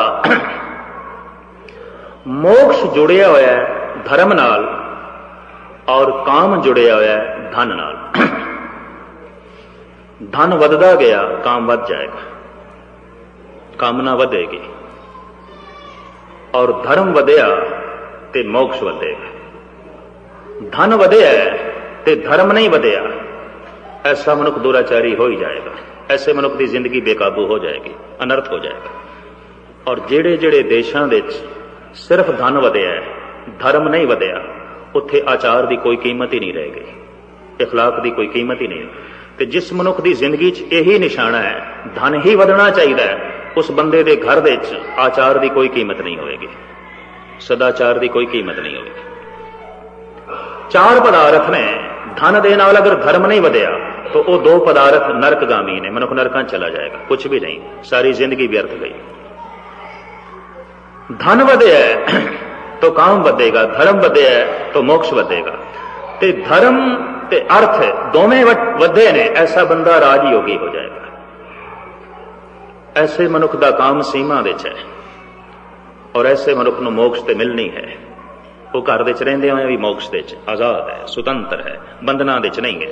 धर्म अर्थ है काम मोक्ष का दाता, पूरी भई सिमर सिमर विदाता। सिमरन करदियां करदियां इंज असी पूरे हो गए। ते पूरा बंदा उदों ही होंदा है जदों 4 पदार्थ होण, वरना अधूरा है। इतनी मैं अर्ज करदे, पूरी भई सिमर सिमर विधाता। तो धन वधदा गया प्राचीन भारतीयों को, और कुदरती गल है काम ने वधना सी तो धर्म मंदिर दुराचार के अड्डे बन गए। गजनी काबल खुरासान विच बैठे पठाणा के मुंह विच पानी आ गया बई हिंदुस्तान की दौलत और असमत धर्म मंदिरां विच है। तो बार बार मंदिरां दे उत्ते हमला होया, बार बार लुट हुई और पुजारी इस हद तक अयाश हो गया जिथे सारा दिन ਉਹ ਦੇਵਦਾਸੀਆਂ ਦਾ ਨਿਰਤ ਵੇਖਦਾ ਸੀ, ਖਾਣੇ ਪੀਣੇ ਵਿੱਚ ਫਸਿਆ ਰਹਿੰਦਾ ਸੀ, ਉੱਥੇ ਉਸਨੇ ਇੱਕ ਭੈਰੋ ਦੀ ਮੂਰਤੀ ਰੱਖ ਦਿੱਤੀ ਤੇ ਕਹਿ ਦਿੱਤਾ ਇਹ ਜਿਹੜਾ ਭੈਰੋ ਹੈ ਨਾ, ਇਹ ਬਰਫੀ ਨਹੀਂ ਖਾਂਦਾ, ਦੁੱਧ ਨਹੀਂ ਪੀਂਦਾ, ਇਹ ਤੇ ਬੱਕਰਾ ਹੀ ਮੰਗਦਾ। ਤੋ ਧਰਮ ਮੰਦਰਾਂ ਵਿੱਚ ਬੱਕਰਿਆਂ ਦੀ ਬਲੀ ਚੱਲਣ ਲੱਗ ਪਈ। ਫਿਰ ਕਹਿਣ ਲੱਗੇ ਇਹ ਜਿਹੜਾ ਭੈਰੋ ਇਹ ਪਾਣੀ ਨਹੀਂ ਪੀਂਦਾ, ਇਹ ਤੇ ਸ਼ਰਾਬ ਪੀਂਦਾ। ਤੋ ਧਰਮ ਮੰਦਰਾਂ ਦੀ ਸ਼ਰਾਬ ਵੀ ਭੇਟ ਆਉਣ ਲੱਗ ਪਈ। आसाम के कुछ मंदिर अजे भी ऐसे ने, ऐसा ही है सिलसिला, अजे भी ऐसा है। तो दुराचार के अड्डे बन गए धर्म मंदिर। ते जब धर्म मंदिर ही दुराचार के अड्डे सन ते आम घरां दी की हालत होगी? ये धार्मिक मंदिरां दी हालत सी। धार्मिक मंदिर इस ढंग दे हो गए सन। जद भी कोई कौम कोई देश काम प्रधान औगण दे चाहुंदा है, दुराचारी हो ही जाता है। और जद कोई देश ते कौम लोभ प्रधान होवे तो फिर उत्थे पाप होवेगा। जिथे लोभ है उत्थे पाप होवेगा। अजोके समय की प्रधान है? गुरु नानक की दृष्टि च लोभ प्रधान है, हंकार प्रधान दा समा लंघ गया, काम प्रधान दा वक्त भी साडे देश दे चों लंघिया। इस वक्त लोभ प्रधान देश है। हो सकता है इसकी लपेट च होर भी कई देश आए होण, पर यह औगण बदलते रहते हैं, जिवें राज पाठ बदलते रहते हैं। किधरे शख्सी हुकूमत है, किधरे जमहूरी निज़ाम है, किधरे कम्युनिज्म है, पर सिलसिले बदलते रहते हैं। हमेशा स्थाई हुकूमत नहीं होंदियां। मनुख के मन विच भी जिहड़ा कोई औगण है वह अस्थाई रूप विच नहीं होंदा, बदलते रहते हैं। और ज्यों अंदर दा औगण बदलदा है, सारी कौम की जिंदगी बदल जाती है, सारी देश की जिंदगी बदल जाती है, बशर्ते 60% उस तरह का औगण होवे। तो अजोके समय विच सतगुर की बनी हुई दृष्टि के मुताबिक लोभ प्रधान मनुखता है। आप कहते ने लब पाप दोए राजा मैता। राजा कौन? लोभ। ते वजीर कौन? पाप। वजीर ते राजे कोल रहेगा, पाप ते लोभ दे कोल रहेगा। लोभी बंदा पापी जरूर होगा, वो पुण्य नहीं हो सकता। लोभी बंदे दा सब कुछ पाप है, इतनी मैं अर्ज कर दें, ਉਹਦੇ हर काम दे पाप है। हंकार का जन्म आउंदा है मैं भावना तो, मैं भावना तो। और काम का जन्म आउंदा है वासना भावना तो। और लोभ का जन्म आउंदा है लैण भावना तो। मैं कौम दे कोलों लैना है, मैं देश दे कोलों लैना है, मैं परिवार दे कोलों लैना है, मैं पुत्रां दे कोलों लैना है, मैं मित्रां दे कोलों लैना है, मैं सब कुछ लैना है, सब दे कोलों लैना है। इज्जत लैनी है, मान मर्यादा लैना है, सुख लेना है, धन लेना है, संपदा लेनी है, जस लेना है, प्रतिष्ठा लेनी है, प्रधानता लेनी है, लेनी है। ये लैण की भावना लोभ नूं जन्म देंदी है। लोभ पाप नूं जन्म देंदा है और पाप अपराध नूं जन्म देंदा है। कदी बगौर मुताला करके वेख लेना। लेना है, इहदे कोलों सुख लेना है, इहदे कोलों इज्जत लेनी है, इहदे कोल सन्मान लेना है, इहदे कोल प्रतिष्ठा लेनी है, ਇਹਦੇ ਕੋਲ शांति ਲੈਣੀ है, ਇਹਦੇ ਕੋਲ धन संपदा ਲੈਣੀ है, ਇਹਦੇ ਕੋਲ असमत ਲੈਣੀ है। ਲੈਣ ਦੀ ਭਾਵਨਾ, ਲੈਣ ਦੀ ਭਾਵਨਾ ਨੇ ਲੋਭ ਨੂੰ ਜਨਮ ਦੇਣਾ ਹੈ। ਲੋਭ ਨੇ ਪਾਪ ਨੂੰ ਜਨਮ ਦੇਣਾ ਹੈ, ਪਾਪ ਨੇ ਅਪਰਾਧ ਨੂੰ ਜਨਮ ਦੇਣਾ ਹੈ। ਤੁਸੀਂ ਆਖੋਗੇ ਪਾਪ ਤੇ ਅਪਰਾਧ ਵਿੱਚ ਕੀ ਅੰਤਰ ਹੈ? ਜੋ ਮਨ ਨਾਲ ਬੁਰਾ ਕੀਤਾ ਪਾਪ ਹੈ, ਜੋ ਤਨ ਨਾਲ ਬੁਰਾ ਕੀਤਾ ਅਪਰਾਧ ਹੈ। ਇੰਨਾ ਫਰਕ ਹੈ। ਪਾਪੀ ਨੂੰ ਪੁਲਿਸ ਨਹੀਂ ਪਕੜ ਸਕਦੀ, पापी नूं कानून नहीं पकड़ सकता। बंदा मन करके बुरा करी जा रहा, पुलिस नूं की पता, कानून नूं की पता है, समाज नूं की पता है। इत्थे बैठा भी बंदा मन नाल बुरा कर सकता है, कौन पकड़ेगा? किस नूं की पता है, किस तरह पकड़ोगे? तो पापी कानून तो बच जाते हैं, लेकिन रब तो गुरु तो नहीं बच सकते। पापी कर्म कमाउंदे करदे हाय हाय, नानक ज्यों मत्थण मधाणियां त्यों मथे धर्म राय। मन नाल बुरा करन दी खुल है, तन नाल बुरा करन दी खुल नहीं, कानून पकड़दा है, समाज फिटकार पांदा है। तन नाल बुरा करन दे नाल दूसरे नूं चोट ते नुकसान भी पहुंचदा है। जिवें मैं मन नाल सोचे भी इहदे घर नूं अग ला दईए, वो मन नाल ही सोच है, मन ते मेला हो गया, पाप ते हो गया। पर जे घर नूं किसी दी अग ला ही दित्ती ते अपराध हो गया। ਇਹਦੇ ਨਾਲ ਤੇ ਅਗਲੇ ਨੂੰ ਨੁਕਸਾਨ ਪਹੁੰਚੇਗਾ, ਅਗਲੇ ਜਲ ਸਕਦੇ ਨੇ, ਅਗਲਿਆਂ ਦਾ ਬਹੁਤ ਸਾਰਾ ਧਨ ਨਾਸ ਹੋ ਸਕਦਾ ਹੈ। ਇਸ ਵਾਸਤੇ ਸਮੁੱਚੀ ਦੁਨੀਆ ਵਿੱਚ ਕੋਸ਼ਿਸ਼ ਹੈ ਕਿ ਅਪਰਾਧ ਨਾ ਹੋਣ, ਕਿਉਂਕਿ ਅਪਰਾਧ ਨਾਲ ਦੂਸਰੇ ਨੂੰ ਚੋਟ ਪਹੁੰਚਦੀ ਹੈ, ਅਪਰਾਧ ਨਾਲ ਦੂਸਰੇ ਦਾ ਨੁਕਸਾਨ ਹੁੰਦਾ ਹੈ। ਪਰ ਅਪਰਾਧ ਦਾ ਜਨਮ ਹੁੰਦਾ ਹੈ ਪਾਪ ਤੋਂ, ਪਾਪ ਦਾ ਜਨਮ ਹੁੰਦਾ ਹੈ ਲੈਣ ਦੀ ਬਿਰਤੀ ਤੋਂ, ਤੇ ਉਸੇ ਲੈਣ ਦੀ ਬਿਰਤੀ ਤੋਂ ਲੋਭ ਦਾ ਜਨਮ ਹੈ। ਜਿੱਥੇ ਲੋਭ ਹੈ ਉੱਥੇ ਪਾਪ ਹੈ। ਕਬੀਰ ਜਹਾਂ ਲੋਭ ਤਹਾਂ ਪਾਪ ਹੈ। ਬਈ ਮੈਂ ਕਿਸੇ ਨੂੰ ਸੁੱਖ ਦੇਣਾ ਹੈ, ਕਿਸੇ ਨੂੰ ਸ਼ਾਂਤੀ ਦੇਣੀ ਹੈ, ਕਿਸੇ ਨੂੰ ਆਨੰਦ ਦੇਣਾ ਹੈ, ਕਿਸੇ ਨੂੰ ਇੱਜ਼ਤ ਦੇਣੀ ਹੈ, ਕਿਸੇ ਨੂੰ ਪ੍ਰਸੰਨਤਾ ਦੇਣੀ ਹੈ, ਕਿਸੇ ਨੂੰ ਹਾਸੇ ਦੇਣੇ ਨੇ, ਕਿਸੇ ਨੂੰ ਆਰਾਮ ਦੇਣਾ ਹੈ। ਇਹ ਦੇਣ ਦੀ ਬਿਰਤੀ ਦਾਨ ਨੂੰ ਜਨਮ ਦਿੰਦੀ ਹੈ। ਦਾਨ ਧਿਆਨ ਨੂੰ ਜਨਮ ਦਿੰਦਾ ਹੈ, ਔਰ ਧਿਆਨ ਈਸ਼ਵਰੀ ਗਿਆਨ ਨੂੰ ਜਨਮ ਦਿੰਦਾ ਹੈ। ਮਹਾਤਮਾ ਬੁੱਧ ਇੱਕ ਜੰਗਲ ਦੇ ਚੋਂ ਲੰਘੇ ਜਾ ਰਹੇ ਸਨ। ਸੁਭਾਵਿਕ ਸੰਧਿਆ ਦਾ ਵਕਤ ਸੀ। ਆਪ ਦੇ ਹੱਥ ਦੇ ਵਿੱਚ ਇੱਕ ਕਰਮੰਡਲ ਸੀ। ਨਾਲ ਦੇ ਸਾਥੀਆਂ ਨੂੰ ਕਹਿਣ ਲੱਗੇ ਬੈਠੋ। ਭੱਜੇ ਹੋਏ ਗਏ, ਦਰਿਆ ਦੇ ਚੋਂ ਪਾਣੀ ਭਰ ਕੇ ਲਿਆਏ, ਇੱਕ ਬੂਟੇ ਨੂੰ ਪਾਣ ਲੱਗੇ। ਨਾਲ ਦੇ ਸਾਥੀ ਕਹਿਣ ਲੱਗੇ ਮਹਾਰਾਜ ਸੰਧਿਆ ਦਾ ਵਕਤ ਹੋਣ ਲੱਗਾ ਹੈ, ਜੰਗਲੀ ਜਾਨਵਰਾਂ ਦਾ ਡਰ ਹੈ, ਆਪਾਂ ਪਿੰਡ ਪਹੁੰਚੀਏ। ਮਹਾਤਮਾ ਬੁੱਧ ਕਹਿਣ ਲੱਗੇ ਨੇ ਇੱਕ ਕਰਮੰਡਲ ਮੈਂ ਹੋਰ ਪਾਣਾ ਹੈ, ਇਹ ਬੂਟਾ ਸੁੱਕ ਰਿਹਾ ਸੀ, ਪਿਆਸਾ ਹੈ, ਪਾਣੀ ਮੰਗਦਾ, ਤੇ ਜੇ ਨਹੀਂ ਮੈਂ ਪਾਇਆ ਸਵੇਰੇ ਤੱਕ ਸੁੱਕ ਜਾਣਾ। ਤੇ ਜਿਹੜਾ ਇੱਕ ਬੂਟੇ ਨੂੰ ਸੁੱਕਿਆ ਹੋਇਆ ਨਹੀਂ ਵੇਖ ਸਕਦਾ, ਇੱਕ ਬੂਟੇ ਤੇ ਵੀ ਤਰਸ ਕਰਦਾ ਹੈ, ਉਹ ਬੰਦੇ ਨਾਲ ਕਠੋਰਤਾ ਨਾਲ ਪੇਸ਼ ਆ ਸਕਦਾ ਹੈ, ਮਨੁੱਖ ਨਾਲ ਕਠੋਰਤਾ ਨਾਲ ਪੇਸ਼ ਆਵੇਗਾ। ਇਤਨੀ ਦਇਆ, ਦੇਣ ਦੀ ਭਾਵਨਾ। ਇਸ ਵਾਸਤੇ ਇਸ ਚੱਕਰ 'ਚ ਨਾ ਪੈਣਾ ਕਿ ਜੋ ਕਰੋੜਾਂ ਦਾ ਦਾਨ ਕਰ ਛੱਡਦੇ ਨੇ ਉਹ ਤੇ ਸਿੱਧੇ ਰੱਬ ਤੱਕ ਪਹੁੰਚਣਗੇ। ਨਹੀਂ, ਇਸ ਚੱਕਰ 'ਚ ਕਤਈ ਨਾ ਪੈਣਾ। ਭਾਵਨੀ ਭਗਤ ਭਾਏ ਕੌਡੀ ਅਗਰ ਭਾਗ ਰਾਖੇ, ਤਾਹੇ ਗੁਰ ਸਰਬ ਨਿਧਾਨ ਦਾਨ ਦੇਤ ਹੈ। ਜਿਸ ਦੇਣ ਦੇ ਨਾਲ ਲੈਣ ਦੀ ਭਾਵਨਾ ਹੈ ਉਹ ਪਾਪ ਹੈ, ਉਹ ਤੇ ਵਪਾਰ ਹੈ, ਉਹ ਕੋਈ ਦਾਨ ਨਹੀਂ। ਇਤਨੀ ਮੈਂ ਅਰਜ਼ ਕਰਦੇ ਹਾਂ। ਇੱਥੇ ਬਿਰਲਾ ਹਿੰਦੁਸਤਾਨ ਦੇ ਸੈਂਕੜੇ ਮੰਦਰ ਬਣਾ ਚੁੱਕੇ ਹੈ, ਤੇ ਹਰ ਮੰਦਰ ਦੇ ਉੱਤੇ ਆਪਣਾ ਨਾਂ ਲਿਖ ਦਿੰਦਾ ਬਿਰਲਾ ਮੰਦਰ। ਕੋਈ ਰੱਬ ਦਾ ਮੰਦਰ ਥੋੜੀ, ਬਿਰਲਾ ਮੰਦਰ, ਬਿਰਲੇ ਦਾ ਮੰਦਰ ਹੋ ਗਿਆ। ਕੋਈ ਪਰਮਾਤਮਾ ਦਾ ਮੰਦਰ ਥੋੜੀ, ਈਸ਼ਵਰ ਦਾ ਮੰਦਰ ਥੋੜੀ। ਉਸ ਮੰਦਰ ਨੂੰ ਵੇਖ ਕੇ ਖਿਆਲ ਆਉਂਦਾ ਬਿਰਲਾ ਮੰਦਰ। ਤੇ ਕੋਈ ਗੁਰਦੁਆਰਾ ਬਣਾ ਦਿਓ ਤੇ ਲਿਖ ਦੋ ਫਲਾਣੇ ਦਾ ਗੁਰਦੁਆਰਾ, ਤਾਂ ਉਸ ਬੰਦੇ ਦਾ ਨਾਂ ਯਾਦ ਆਏਗਾ, ਕਿਸੇ ਦੀ ਜ਼ਾਤ ਯਾਦ ਆਏਗੀ। ਉਹ ਤੇ ਦਿੱਤਾ ਹੋਇਆ ਦਾਨ ਵਪਾਰ ਹੋ ਗਿਆ। ਕਿੱਥੇ ਜੋ ਹੈ ਦਾਨ ਹੈ। ਦਾਨ ਦਾ ਮਤਲਬ ਹੈ ਜਿਹਦੇ ਨਾਲ ਲੈਣ ਦੀ ਕੋਈ ਬਿਰਤੀ ਨਹੀਂ, ਹੱਥੋਂ ਛੋੜ ਦਿੱਤਾ। ਔਰ ਆਪ ਸੁਣ ਕੇ ਹੈਰਾਨ ਹੋਵੋਗੇ, ਸਾਹਿਬ ਕਹਿੰਦੇ ਨੇ ਕੋਈ ਕਰੋੜਾਂ 'ਚ ਇੱਕ ਅੱਧ ਦਾਨੀ ਹੈ, ਬਾਕੀ ਸਭ ਵਪਾਰੀ ਨੇ। ਕੋਟ ਮਧੇ ਕੋ ਬਿਰਲਾ ਸੇਵਕ, ਔਰ ਸਗਲੇ ਵਿਵਹਾਰੀ। ਵਪਾਰੀ ਨੇ, ਕੁਛ ਦੇ ਕੇ ਮੰਗਣਾ। ਔਰ ਇਸ ਦੇਸ਼ ਦੇ ਵਿੱਚ, ਸਾਡੇ ਦੇਸ਼ ਦੇ ਵਿੱਚ ਹਜ਼ਾਰਾਂ ਮੰਦਰ ਬਣੇ ਨੇ, ਇੱਕ ਇੱਕ ਬੰਦੇ ਨੇ ਬਣਾਏ ਨੇ। ਤਖਤੀ ਆਪਣੀ ਬਾਰ ਜ਼ਰੂਰ ਲਾ ਦਿੱਤੀ ਹੈ, ਮੇਰਾ ਹੈ ਮੰਦਰ। ਗੱਲ ਖਤਮ ਹੋ ਗਈ। ਮੰਦਰ ਤੇਰਾ ਹੈ, ਪਰਮਾਤਮਾ ਦਾ ਥੋੜੀ, ਈਸ਼ਵਰ ਦਾ ਥੋੜੀ। ਲੋਕੀ ਜਾਂਦੇ ਨੇ ਦਰਬਾਰ ਸਾਹਿਬ, ਪਟਨਾ ਸਾਹਿਬ, ਕਹਿੰਦੇ ਨੇ ਇੰਨੀ ਮਾਇਆ ਲਿਆਓ, ਇਸ ਫਰਸ਼ ਤੇ ਸਾਡਾ ਨਾਂ ਲਿਖੋ। ਔਰ ਜਦ ਸਾਲ ਬਾਅਦ ਆਣਗੇ ਤੇ ਲੱਭਣਗੇ ਸਾਡਾ ਨਾਂ ਕਿੱਥੇ ਲਿਖਿਆ। ਗੁਰੂ ਦਾ ਨਾਂ ਹਿਰਦੇ ਦੀ ਤਖਤੀ ਤੇ ਲਿਖਿਆ ਗਿਆ ਹੈ, ਇਹਦੀ ਕੋਈ ਫਿਕਰ ਨਹੀਂ। ਫਰਸ਼ ਤੇ ਨਾਂ ਲਿਖਿਆ ਗਿਆ ਕਿ ਨਹੀਂ, ਇਹ ਵੇਖਣਾ। ਇਹ ਅੰਦਰ ਭਾਵਨਾ ਜ਼ਰੂਰ ਹੈ।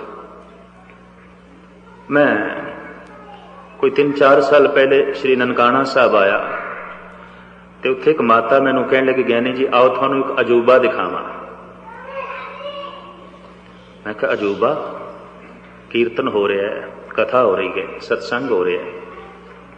ਮੈਂ ਹੋ ਕੇ ਆਇਆ ਅੰਦਰੋਂ ਸੰਗਤ ਵਿੱਚ, ਬਾਹਰ ਬੈਠਾ ਸੀ ਧੁੱਪ ਤੇ।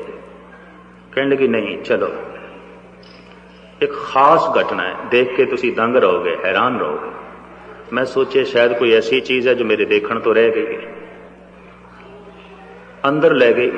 ਕਹਿਣ ਲੱਗੀ ਇਹ ਜਿਹੜਾ ਨਾਂ ਲਿਖਿਆ ਨਾ ਮੇਰੇ ਪਿਤਾ ਦਾ, ਇਹ ਸ਼ਿਲਾ ਮੇਰੇ ਪਿਤਾ ਦੀ ਹੈ। ਮੈਂ ਕਿਹਾ ਹੱਦ ਹੋ ਗਈ।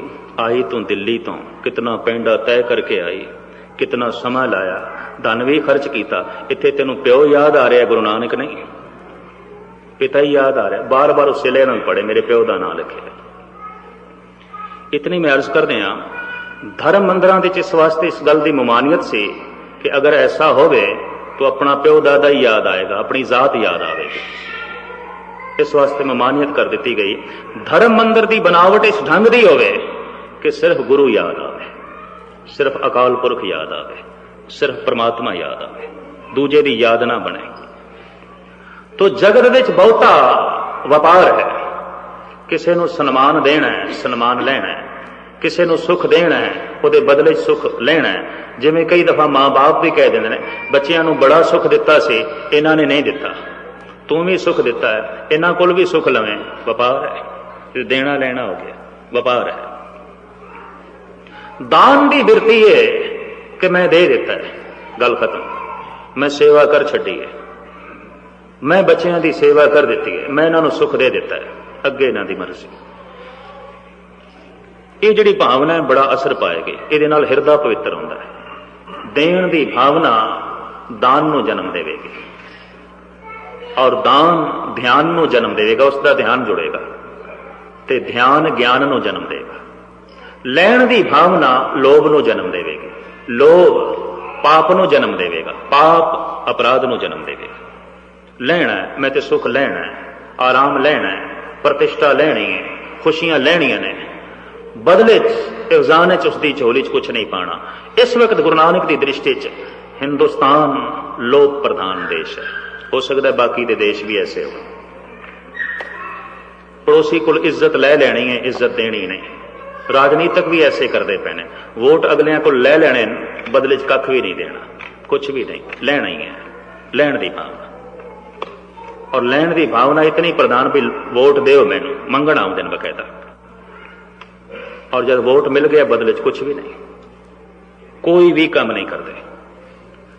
जिस वक्त इन्हों वोट चाहिए ने, ये अपना पैर, अपना मस्तक वोटरां दे पैरां ते रखते हैं। मैं देखे मत्था टेकते ते ज्यों कुर्सी ते बैठ जाते हैं, फिर अपने पैर अगलियां दे सिर ते रखते हैं, फिर अगले नूं दबांदे ने, ये उठे ही ना। जिस वक्त कोई कौम, कोई देश, कोई व्यक्ति लोभ प्रधान होगा, पापी हो ही जाएगा, क्योंकि लोभ की पूर्ति पाप तो बिना नहीं होती। लैण की भावना लोभ नूं जन्म देवेगी, लोभ पाप नूं जन्म देवेगा। किसी का धन खोना है, किसी का तन खोना है, किसी की असमत खोनी है, लोभ। तो ये लोभ लैण की भावना नूं जो है पनपेगा, बढ़ाएगा, और सहजे सहजे पाप ते अपराध का जन्म होवेगा। कहते हैं संसार दे विच पापी गालबन 97% ने, और अपराधी सिर्फ 1%। जेलों के कितने बंदे ने तुसी गिनती कर लो, 1% तो ज्यादा नहीं। किसी किसी देश के 1% तो भी घट ने। साडे देश की जिहड़ी गिनती की गई उत्थे 1% तो घट ने हिंदुस्तान दे विच। पर पापी कहते हैं 97% ने, क्योंकि पाप करने की बिल्कुल खुल है, बिल्कुल खुल है। कौन रोकेगा? अंदरों बुरा सोची जाओ, सोची जाओ, कौन पकड़ेगा? ना कानून पकड़ता है, ना समाज पकड़ता है। और इसे वास्ते मनुख करीबन करीबन गुरु के सामने भी बड़े तो बड़े अनर्थ कर सकता है, गुरुद्वारे भी, और यही पाप अपराध बन जाते हैं सहजे सहजे। अपराध करने वास्ते हिम्मत चाहिए, क्योंकि कानून का डर है, समाज का डर है। पाप करने वास्ते सिर्फ रब का डर है।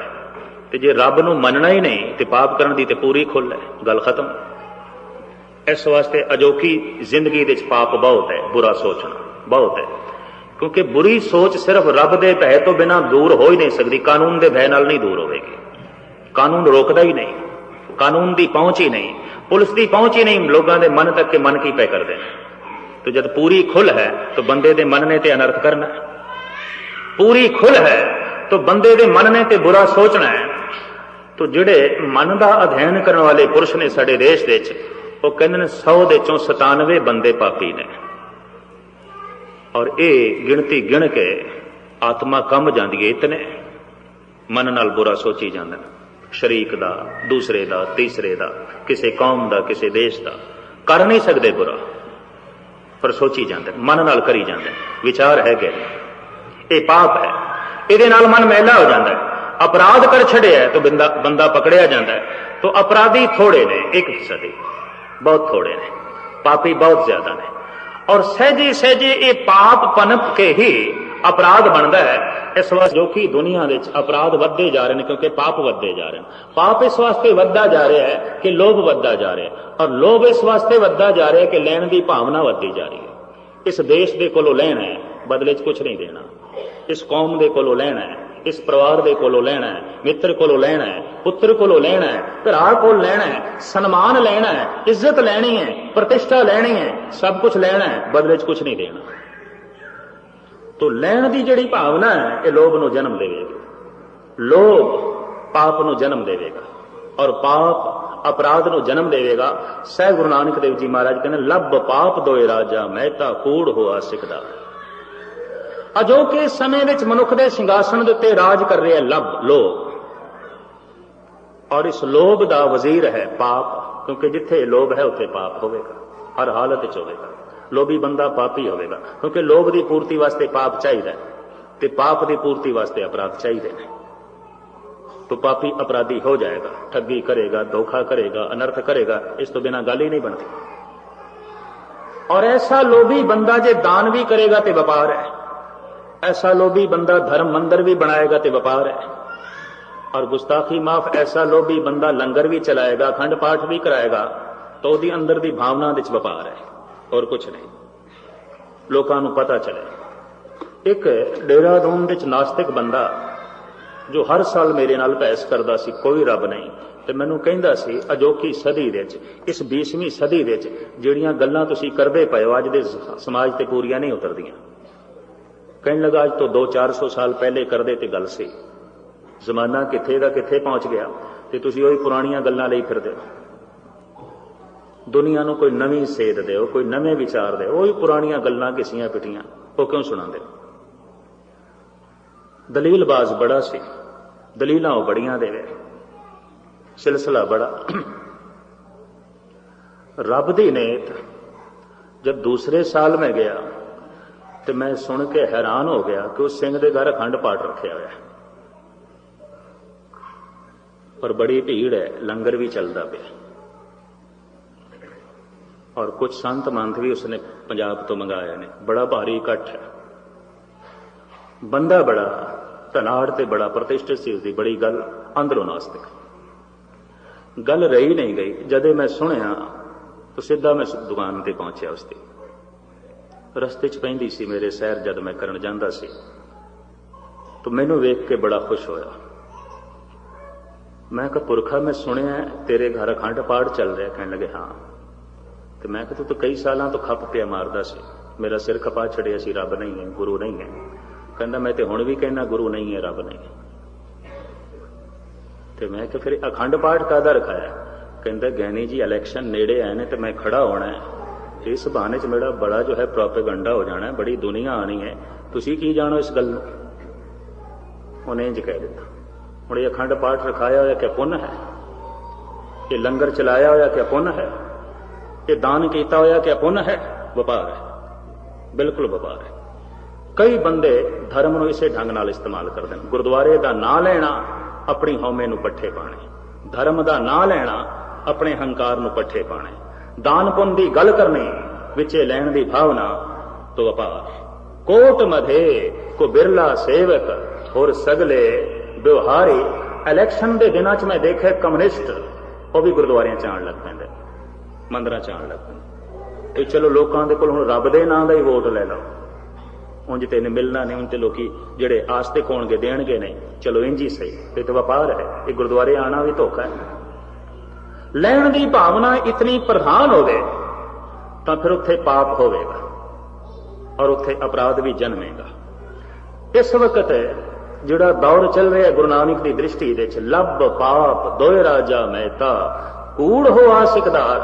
भी लोभ ते राजा है ते पाप वजीर है, ते जिहड़ा झूठ है ये चौधरी है, ये मुखिया बनया है। काम नेब सद पुछिए बह बह करे विचार, अंधी रहीयत ज्ञान वे होनी भाए भरे मुर्दार। मुर्दार कहते हैं हराम खाना, मुर्दार कहते हैं दूजे की चीज खानी। तो कौन खाएगा? लोभी। चीज इसकी नहीं इन्हें खोइए, वस्तु इसकी नहीं इन्हें खोइए, मुर्दार तो वही खाएगा। कूड़ बोल मुर्दार खाए, साहब कहते हैं मुर्दार खाना है। ਇਹ ਮੁਰਦਾ ਖਾਣਾ ਹੈ, ਝੂਠ ਬੋਲ ਕੇ, ਝੂਠ ਦੇ ਛੁਰੇ ਨਾਲ। ਸਾਹਿਬ ਗੁਰੂ ਨਾਨਕ ਦੇਵ ਜੀ ਮਹਾਰਾਜ ਕਹਿੰਦੇ ਨੇ, ਜਿਉਂ ਬੰਦਾ ਸਵੇਰੇ ਉੱਠਦਾ ਹੈ ਤੇ ਇੱਕ ਕੁੱਤਾ ਤੇ ਦੋ ਕੁੱਤੀਆਂ ਵੀ ਨਾਲ ਉੱਠ ਪੈਂਦੀਆਂ ਨੇ। ਤੇ ਪਾਤਸ਼ਾਹ ਨੂੰ ਕਹੀਏ, ਮਹਾਰਾਜ ਅਸੀਂ ਤੇ ਚੰਗੇ ਭਲੇ ਉੱਠਦੇ ਹਾਂ, ਨਾ ਕੁੱਤਾ ਤੇ ਨਾ ਕੁੱਤੀਆਂ। ਮਹਾਰਾਜ ਕਹਿੰਦੇ ਨਹੀਂ, ਇੱਕ ਸਵਾਨ ਦੋਏ ਸੁਆਨੇ ਨਾਲ, ਭਲਕੇ ਭੌਂਕੇ ਸਦਾ ਬਿਆਲ, ਕੂੜ ਛੁਰਾ ਮੁੱਠਾ ਮੁਰਦਾਰ, ਧਾਨ ਕਰੂਪ ਰਹਾ ਕਰਤਾਰ। ਜਿਉਂ ਮਨੁੱਖ ਸਵੇਰੇ ਉੱਠਦਾ ਹੈ, ਸਾਹਿਬ ਕਹਿੰਦੇ ਨੇ ਇੱਕ ਲੋਭ ਕੁੱਤਾ ਤੇ ਦੋ ਆਸਾ ਤ੍ਰਿਸ਼ਨਾ ਕੁੱਤੀਆਂ ਵੀ ਨਾਲ ਉੱਠ ਪੈਂਦੀਆਂ ਨੇ। ਇੰਨੀਆਂ ਜ਼ੋਰ ਦੀਆਂ ਭੌਂਕਦੀਆਂ ਨੇ, ਮਜਾਲ ਹੈ ਬੰਦਾ ਜਪਜੀ ਸਾਹਿਬ ਦਾ ਪਾਠ ਕਰ ਲਵੇ, ਨਹੀਂ ਕਰ ਸਕੇ, ਉਹ ਭੌਂਕਦੀਆਂ। ਮਜਾਲ ਹੈ ਆਸਾ ਦੀ ਵਾਰ ਸੁਣ ਲਵੇ, ਮਜਾਲ ਹੈ ਕੀਰਤਨ ਸੁਣ ਲਵੇ, ਕਿਉਂਕਿ ਨਿਰਾ ਆਪ ਥੋੜੀ ਉੱਠਿਆ, ਉਹ ਕੁੱਤਾ ਤੇ ਕੁੱਤੀਆਂ ਵੀ ਨਾਲ ਉੱਠ ਪਈਆਂ ਨੇ। ਇੱਕ ਸਵਾਨ ਦੋਏ ਸੁਆਨੀ ਨਾਲ, ਭਲਕੇ ਭੌਂਕੇ ਸਦਾ ਬਿਆਲ। ਸਵੇਰੇ ਤੋਂ ਹੀ ਭੌਂਕਣ ਲੱਗ ਪੈਂਦੀਆਂ, ਸਾਰਾ ਦਿਨ ਭੌਂਕਦੀਆਂ। ਹੁਣ ਚੁੱਪ ਤੇ ਕਰਾਣਾ ਹੈ, ਤਾਂ ਸਾਹਿਬ ਕਹਿੰਦੇ ਨੇ ਕਿਸ ਤਰ੍ਹਾਂ ਬੰਦਾ ਚੁੱਪ ਕਰਾਂਦਾ ਇਹਨਾਂ ਨੂੰ? ਕੂੜ ਛੁਰਾ ਮੁੱਠਾ ਮੁਰਦਾਰ, ਝੂਠ ਦੇ ਛੁਰੇ ਨਾਲ ਮੁਰਦਾਰ ਨੂੰ ਜ਼ਬਾ ਕਰਦਾ ਹੈ। ਜਿਹੜਾ ਮਰਿਆ ਪਿਆ ਮੁਰਦਾ ਹੈ, ਜੋ ਇਸ ਦਾ ਹੱਕ ਨਹੀਂ, ਉਹਨੂੰ ਕੱਟਦਾ ਹੈ, ਕੁੱਤੇ ਤੇ ਕੁੱਤੀਆਂ ਨੂੰ ਪਾਉਂਦਾ ਹੈ। ਉਹ ਫਿਰ ਵੀ ਨਹੀਂ ਚੁੱਪ ਕਰਦੇ। ਜਿੰਨੇ ਚਿਰ ਤੱਕ ਮੁੜ ਕੇ ਸੋ ਨਹੀਂ ਜਾਂਦਾ ਨਾ, ਰਾਤ ਨੂੰ ਭੌਂਕਦੀਆਂ ਹੀ ਰਹਿੰਦੀਆਂ। ਉਹ ਕੁੱਤਾ ਭੌਂਕਦਾ ਹੀ ਰਹਿੰਦਾ ਹੈ। ਫਿਰ ਜਿਉਂ ਸਵੇਰੇ ਉੱਠਦਾ ਹੈ, ਨਾਲ ਕੁੱਤਾ ਉੱਠ ਪੈਂਦਾ ਹੈ, ਇਹ ਦੋ ਕੁੱਤੀਆਂ ਉੱਠ ਪੈਂਦੀਆਂ। ਸਾਹਿਬ ਕਹਿੰਦੇ ਇਹ ਹਾਲਤ ਹੈ ਮਨੁੱਖ ਦੀ, ਕਿਉਂਕਿ ਝੂਠ ਉੱਥੇ ਪ੍ਰਧਾਨ ਹੋਵੇਗਾ ਜਿੱਥੇ ਪਾਪ ਪ੍ਰਧਾਨ ਹੈ। ਜਿੱਥੇ ਪਾਪ ਪ੍ਰਧਾਨ ਹੈ ਉੱਥੇ ਲੋਭ ਪ੍ਰਧਾਨ ਹੋਵੇਗਾ। ਜਿੱਥੇ ਲੋਭ ਪ੍ਰਧਾਨ ਹੈ ਉੱਥੇ ਲੈਣ ਦੀ ਭਾਵਨਾ ਪ੍ਰਧਾਨ ਹੋਵੇਗੀ। ਐਸੇ ਸਮਾਜ ਦੇ ਵਿੱਚ, ਐਸੀ ਕੌਮ ਦੇ ਵਿੱਚ ਪਾਪ ਲਾਜ਼ਮੀ ਹੋਵੇਗਾ ਜਿੱਥੇ ਸਿਰਫ ਲੈਣ ਦੀ ਭਾਵਨਾ ਹੈ। ਔਰ ਜਿੱਥੇ ਮੈਂ ਦੀ ਭਾਵਨਾ ਹੈ, ਹੰਕਾਰ ਦੀ ਭਾਵਨਾ ਹੈ, ਉੱਥੇ ਜ਼ੁਲਮ ਪ੍ਰਧਾਨ ਹੋਵੇਗਾ। ਔਰ ਜਿੱਥੇ ਕਾਮ ਦੀ ਭਾਵਨਾ ਹੈ ਉੱਥੇ ਦੁਰਾਚਾਰ ਪ੍ਰਧਾਨ ਹੋਵੇਗਾ। ਵੱਖ ਵੱਖ ਇਹ ਸਮਾਜ, ਦੇਸ਼ ਤੇ ਮਨੁੱਖ ਦੇ ਇਹ ਔਗਣ ਨੇ। ਸਾਹਿਬ ਕਹਿੰਦੇ ਨੇ, ਐ ਬੰਦੇ ਤੂੰ ਆਪਣੇ ਬੁਨਿਆਦੀ ਔਗਣ ਨੂੰ ਸਮਝਣ ਦੀ ਕੋਸ਼ਿਸ਼ ਕਰ। ਕੀ ਹੈ? ਕਾਮ ਹੈ, ਲੋਭ ਹੈ ਜਾਂ ਹੰਕਾਰ ਹੈ? ਕ੍ਰੋਧ ਤੇ ਮੋਹ ਕੁਛ ਨਹੀਂ। ਮੈਂ ਫਿਰ ਅਰਜ਼ ਕਰਦੇ ਹਾਂ, ਕੁਛ ਵੀ ਨਹੀਂ ਨੇ। ਜੋ ਹੰਕਾਰ ਦੀ ਪੂਰਤੀ ਕਰੇ ਉਸ ਤੇ ਮੋਹ ਆਵੇਗਾ। ਜਿਹੜਾ ਬੱਲੇ ਬੱਲੇ ਕਰੀ ਜਾਏ, ਵਾਹ ਵਾਹ ਕਰੀ ਜਾਏ, ਤੂੰ ਬਹੁਤ ਵੱਡਾ ਹੈ, ਤੂੰ ਬੜਾ ਗੁਰਮੁਖ ਹੈ, ਤੂੰ ਬੜਾ ਦਾਨੀ ਹੈ, ਤੂੰ ਬੜਾ ਗਿਆਨੀ ਹੈ, ਰੋਜ਼ ਸਨਮਾਨ ਕਰੀ ਜਾਏ, ਰੋਜ਼ ਹੰਕਾਰ ਨੂੰ ਪੱਠੇ ਪਾਈ ਜਾਏ, ਉਸ ਤੇ ਮੋਹ ਆਵੇਗਾ, ਪਿਆਰਾ ਲੱਗੇਗਾ। ਤੇ ਜਿਹੜਾ ਰੋਕ ਖੜੀ ਕਰ ਦੇਵੇ ਹੰਕਾਰ ਪੂਰਤੀ ਦੇ ਵਿੱਚ, ਉਸ ਤੇ ਕ੍ਰੋਧ ਆਵੇਗਾ। ਜਿਹੜਾ ਕਾਮ ਪੂਰਤੀ ਦੇ ਸਹਾਇਕ ਹੋ ਜਾਏ, ਮਦਦਗਾਰ ਹੋ ਜਾਏ, ਉਸ ਤੇ ਮੋਹ ਆਵੇਗਾ। ਤੇ ਜਿਹੜਾ ਰੋਕ ਖੜੀ ਕਰ ਦੇਵੇ ਉਸ ਤੇ ਕ੍ਰੋਧ ਆਵੇਗਾ। ਜਿਹੜਾ ਲੋਭ ਦੀ ਪੂਰਤੀ ਕਰ ਦੇਵੇ ਉਸ ਤੇ ਮੋਹ ਆਵੇਗਾ। ਤੇ ਜਿਹੜਾ ਰੋਕ ਖੜੀ ਕਰ ਦੇਵੇ ਉਸ ਤੇ ਕ੍ਰੋਧ ਆਵੇਗਾ। ਇਸ ਵਾਸਤੇ ਧਾਰਮਿਕ ਚਿੰਤਨ ਕਰਨ ਵਾਲੇ ਪੁਰਸ਼ ਕਹਿੰਦੇ ਨੇ, ਮੋਹ ਤੇ ਕ੍ਰੋਧ ਕੁਛ ਵੀ ਨਹੀਂ ਹੈ। ਇਹ ਤੇ ਜਿਸਨੇ ਪੂਰਤੀ ਕਰ ਦਿੱਤੀ ਉਸ ਤੇ ਮੋਹ ਆ ਗਿਆ, ਜਿਸਨੇ ਰੋਕ ਖੜੀ ਕਰ ਦਿੱਤੀ ਉਸ ਤੇ ਕ੍ਰੋਧ ਆ ਗਿਆ। ਉਕਸਾਹਟ ਨਾਲ ਪੈਦਾ ਹੁੰਦੇ ਨੇ ਇਹ ਦੋਵੇਂ, ਉਕਸਾਹਟ ਨਾਲ ਪੈਦਾ ਹੁੰਦੇ ਨੇ। ਤਿੰਨ ਗੁਣ ਸੰਸਾਰ ਦੇ ਵਿੱਚ, ਮਨੁੱਖੀ ਦੁਨੀਆ ਦੇ ਵਿੱਚ ਗਾਹੇ ਬਗਾਹੇ ਆਪਣਾ ਰਾਜ ਸਿੰਘਾਸਣ ਬਦਲਦੇ ਰਹਿੰਦੇ ਨੇ। ਇਹ ਤਿੰਨੇ ਹੀ ਪਾਰਟੀਆਂ ਨੇ, ਬਸ ਇੰਝ ਸਮਝ ਲਓ, ਮਨੁੱਖ ਦੇ ਮਨ ਦੇ ਉੱਤੇ ਰਾਜ ਕਰਨ ਵਾਲੀਆਂ। ਕਦੀ ਕਾਮ ਦਾ ਰਾਜ, ਕਦੀ ਲੋਭ ਦਾ ਰਾਜ, ਕਦੀ ਹੰਕਾਰ ਦਾ ਰਾਜ। ਜਦ ਹੰਕਾਰ ਦਾ ਰਾਜ ਹੋਵੇਗਾ, ਉਹ ਦੇਸ਼ ਦੂਸਰੇ ਦੇਸ਼ ਨੂੰ ਨਹੀਂ ਬਰਦਾਸ਼ਤ ਕਰੇਗਾ, ਉਹ ਕੌਮ ਦੂਸਰੀ ਕੌਮ ਨੂੰ ਨਹੀਂ ਬਰਦਾਸ਼ਤ ਕਰੇਗੀ, ਉਹ ਜ਼ਾਤ ਦੂਸਰੀ ਜ਼ਾਤ ਵਾਲੇ ਨੂੰ ਨਹੀਂ ਬਰਦਾਸ਼ਤ ਕਰੇਗਾ, ਉਹ ਬੰਦਾ ਦੂਜੇ ਬੰਦੇ ਨੂੰ ਨਹੀਂ ਬਰਦਾਸ਼ਤ ਕਰੇਗਾ। ਦੂਜਾ ਬਰਦਾਸ਼ਤ ਹੀ ਨਹੀਂ। ਦੂਜਾ ਬਰਦਾਸ਼ਤ ਹੈ ਗੁਲਾਮ ਦੀ ਤਰ੍ਹਾਂ ਦਬ ਕੇ ਰਹੇ, ਸਿਰ ਕਿਉਂ ਚੁੱਕੇ। ਔਰ ਜਦ ਕਾਮ ਪ੍ਰਧਾਨ ਦੇਸ਼ ਹੋਵੇਗਾ, ਕੌਮ ਹੋਵੇਗੀ, ਵਿਅਕਤੀ ਹੋਵੇਗਾ, ਉੱਥੇ ਸਦਾਚਾਰ ਦੀ ਕੋਈ ਕੀਮਤ ਨਹੀਂ, ਉੱਥੇ ਪਸ਼ੂਆਂ ਦੀ ਤਰ੍ਹਾਂ ਜ਼ਿੰਦਗੀ ਹੋਵੇਗੀ। ਔਰ ਜਿਹੜਾ ਲੋਭ ਪ੍ਰਧਾਨ ਦੇਸ਼ ਹੋਵੇਗਾ, ਕੌਮ ਹੋਵੇਗੀ ਜਾਂ ਵਿਅਕਤੀ ਹੋਵੇਗਾ, ਉੱਥੇ ਪਾਪ ਲਾਜ਼ਮੀ ਹੋਵੇਗਾ, ਉੱਥੇ ਪੁੰਨ ਦੀ ਕੋਈ ਕੀਮਤ ਨਹੀਂ ਹੋਵੇਗੀ, ਉੱਥੇ ਪੁੰਨ ਵੀ ਪਾਪ ਹੋਵੇਗਾ। ਸਾਹਿਬ ਸਾਫ਼ ਕਹਿੰਦੇ ਨੇ, ਪਾਪ ਪੁੰਨ ਤੇ ਭਈ ਕਹਾਵਤ, ਕਉ ਨਰਕ ਕਉ ਸੁਰਗ ਬਚਾਵਤ, ਪਾਪ ਪੁੰਨ ਦੋਇ ਏਕ ਸਮਾਨ, ਨਿਜ ਗੁਣ ਪਾਰਸ ਤਜੋ ਗੁਣ ਆਨ ਹੈ। ਲੋਭੀ ਦਾ ਪੁੰਨ ਵੀ ਪਾਪ ਹੈ, ਔਰ ਕੀ ਹੈ? ਪਾਪ ਪੁੰਨ ਦੋਇ ਏਕ ਸਮਾਨ, ਨਿਜ ਗੁਣ ਪਾਰਸ ਤਜੋ ਗੁਣ ਆਨ। ਜਿਸ ਪੁੰਨ ਨੇ ਹਿਰਦਾ ਪਵਿੱਤਰ ਨਹੀਂ ਕੀਤਾ, ਉਹ ਪੁੰਨ ਕੋਈ ਪੁੰਨ ਨਹੀਂ। ਜਿਸ ਪੁੰਨ ਨੇ ਕੋਈ ਆਤਮਿਕ ਤਰੰਗ ਨਹੀਂ ਪੈਦਾ ਕੀਤੀ, ਉਹ ਪੁੰਨ ਕੋਈ ਪੁੰਨ ਨਹੀਂ। ਜਿਸ ਪੁੰਨ ਨੇ ਰੱਬੀ ਖੇੜਾ ਨਹੀਂ ਪੈਦਾ ਕੀਤਾ, ਉਹ ਪੁੰਨ ਕੋਈ ਪੁੰਨ ਨਹੀਂ। ਤੇ ਸਾਡੇ ਕੀਤੇ ਪੁੰਨ ਜੇ ਰੱਬੀ ਖੇੜਾ ਨਹੀਂ ਪੈਦਾ ਕਰਦੇ, ਤਾਂ ਖਿਮਾ ਕਰਨੀ ਉਹਨਾਂ ਦੀ ਬੁਨਿਆਦ ਦੇ ਥੱਲੇ ਲੋਭ ਹੋਵੇਗਾ, ਲੈਣ ਦੀ ਭਾਵਨਾ ਹੋਵੇਗੀ, ਵਪਾਰ ਹੋਵੇਗਾ। ਇਸ ਵਾਸਤੇ ਉਹਨਾਂ ਨੇ ਕੋਈ ਖੇੜਾ ਨਹੀਂ ਪੈਦਾ ਕੀਤਾ, ਕੋਈ ਮਸਤੀ ਨਹੀਂ ਪੈਦਾ ਕੀਤੀ, ਕੋਈ ਰੱਬੀ ਰਸ ਨਹੀਂ ਪੈਦਾ ਕੀਤਾ। ਤੋਂ ਵੱਖ-ਵੱਖ ਇਹ ਔਗਣਾਂ ਦੇ ਰਾਜ ਆਉਂਦੇ ਨੇ। ਗੁਰੂ ਨਾਨਕ ਦੀ ਦ੍ਰਿਸ਼ਟੀ ਵਿੱਚ ਅਜੋਕਾ ਜਿਹੜਾ ਦੌਰ ਲੰਘ ਰਿਹਾ ਹੈ, ਉਹ ਲੱਭ ਪਾਪ ਦੋਇ ਰਾਜਾ ਮਹਿਤਾ, कूड़ हुआ सिकदार, काम नेब सद पुछिए, बह बह करे विचार, अंधी रैयत, रैयत ते बिल्कुल अंधी, गुलाम होण नूं तैयार, राजे दा सिंघासन, और वो अपना पसारा करी जा रहे हैं। तो लोभ प्रधान जब कोई देश होगा, उत्थे पुण्य की कोई कीमत नहीं, पाप की कीमत है। और जिन्ना ज्यादा कोई पापी होगा, उतना ज्यादा पूज होगा, उसकी प्रतिष्ठा होगी, उसकी गल होगी भी ये बंदा तो बड़ा सियाणा है। भी किस तरह सियाणा है? बड़ियां ठगियां कर लेंदा है, बड़ियां चतराइयां ने, बड़ा अनर्थ कर लेंदा है। इस तरह के बंदे सियाणे होणगे। ते जिहड़े ठगा जाण, भोले होण, मूर्ख ने, एक ही कोई बंदे ने, उन्हां दी कोई कीमत नहीं। पर इतनी मैं अर्ज कर दियां, भाई साहब भाई गुरदास जी कहते ने, जिहड़ा गुरमुख है वो ठगा के खुश होंदा, ठग के नहीं। उन्होंने पता है ठग के सिवाय आत्म पीड़ा तो होर पल्ले कुछ नहीं पैंदा। पर यह सब कुछ चलेगा जब हिरदे के सिंघासन ते लोग बैठे। साहिब कहना अजोका जिहड़ा समाज है इस ढंग का चल रहा है, और हर मनुख अपने बुनियादी औगण नूं समझे। हर देश कौम विच 60% जिहड़ा औगण प्रधान होगा, समाज का ढांचा वैसे ही बन जाएगा, कौम की रूपरेखा वैसी ही बन जाएगी। कि जब कोई गुण प्रधान देश होवे, हिरदे की सेजा ते विवेक बैठा होवे, हिरदे की सेजा ते दया बैठी होवे, हिरदे की सेजा दे उत्ते ज्ञान बैठा होवे, और 60% हिरदियां दे उत्ते ज्ञान होवे, कहते उदों सतयुग का जन्म होता है। और ये साडी मंग है, असीं रोज मंग करते ना, राज करेगा खालसा आकी रहे ना कोई, ये साडी मंग है। क्यों कि सता हमेशा उस बंदे कोल रही है जिहदे कोल सत कोई नहीं, हमेशा संसार दे विच। ते जिहदे कोल सत है उहदे कोल सता कोई नहीं। सत सचाई, सत धर्म, सत खेड़ा, सत मस्ती, सत रब्बी गुण। जिहदे कोल सत सी उहदे कोल सता नहीं सी, ताकत नहीं सी बाहर दी। ते जिहदे कोल सता सी उहदे कोल सत नहीं सी। तो समाज लंगड़ी जिंदगी बतीत कर रहा सी, सारी दुनिया विच लंगड़ी जिंदगी। जिहड़ा सतवादी सी वह सताधारी नहीं सी, ते जिहड़ा सताधारी सी वह सतवादी नहीं सी। सता दे मिलदियां सारियां कुरीतियां करन दा मौका मिल जाता, ताकत जो मिल गई। सता दे मिलदियां ही बंदा भ्रष्ट हो जाता है। अगर कोई बंदा तुहानू शरीफ दिसे ना, समझ लेना कमजोर है, जे ताकत कोई नहीं। देखो ताकत दे मिलदियां ही पता चलेगा की करेगा, ये किहड़े अनर्थ करेगा। इस वास्ते मैनू तो जद भी कोई कहना है ये बहुत शरीफ है, खिमा करनी, पता नहीं हो सकता मैं गलत सोचता वहां, एकदम ख्याल आ जाता कमजोर होगा बेचारा। और की है? कमजोर होगा। कमजोर का मतलब शराफत है, और की है? ताकत दे मिलदे बंदा बदमाश हो जाता है, ताकत दे मिलदे बंदा पापी हो जाता है, ताकत दे मिलदे बंदा भ्रष्ट हो जाता है, ताकत दे मिलदे बंदा अनर्थ करन लग पैंदा है। ते ताकत दे मिलदे भी बंदा अनर्थ ना करे तो समझ लो इहदे कोल सता भी है और सत भी है। ये राज योगी है, इहदे कोल अर्थ भी है, इहदे कोल धर्म भी है। इस तरह की कल्पना असीं कीती, और ये साडी मंग है कि सता किन्हां दे कोल होवे, खालसे कोल होवे। ये इस तरह की मंग सिर्फ सिख जगत के छोर किधरे भी नहीं है। क्यों कि सता होवे झूठे बंदे कोल तो यथा राजा तथा प्रजा, उदा असर होगा। सताधारियां का ही असर होंदा, चौधरियां का ही असर होंदा, और कुछ नहीं। मुखियां का असर होंदा, जो देश के मुखी ने, धर्म के मुखी ने, समाज के मुखी ने, उन्हां मुखियां का ही प्रभाव पैंदा है। सताधारियां का ही दूसरे ते असर पैंदा है। तो कोशिश है, और ये वाक ने असीं रोज दोहरांदे हां सतगुर दे अग्गों भी हे मेरे पातशाह, जो खालिस है, जो शुद्ध हो गया, जो पवित्र हो गया, सता उहदे कोल होवे, सतवादी कोल सता होवे। ते जद सतवादी कोल सता होवे, सतयुग का जन्म होंदा है। सतयुग मनुखी दुनिया विच कदी आया नहीं। क्यों कि सता हमेशा ही झूठियां कोल रही है।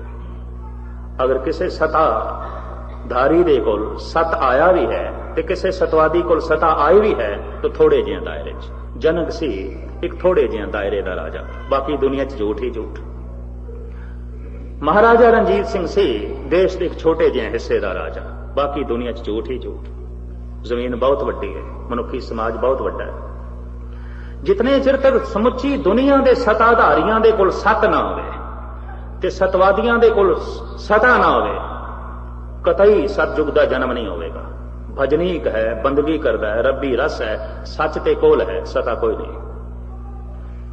इस वास्ते तुसीं कदी देखोगे ना, साडे जिहड़े बड़े बड़े संत महंत भी ने, ਉਹ ਦੇਸ਼ ਦੇ ਜਦ ਕੁਰੀਤੀਆਂ ਤੇ ਅਨਰਥ ਹੁੰਦਾ ਕੋਈ ਜ਼ਿਕਰ ਹੀ ਨਹੀਂ ਕਰਦੇ, ਉਹਦੀ ਚਰਚਾ ਹੀ ਨਹੀਂ ਕਰਦੇ, ਕਥਾ ਕਰੀ ਜਾਂਦੇ ਨੇ, ਉਹਨਾਂ ਕੁਰੀਤੀਆਂ ਦਾ ਜ਼ਿਕਰ ਵੀ ਨਹੀਂ ਕਰਦੇ।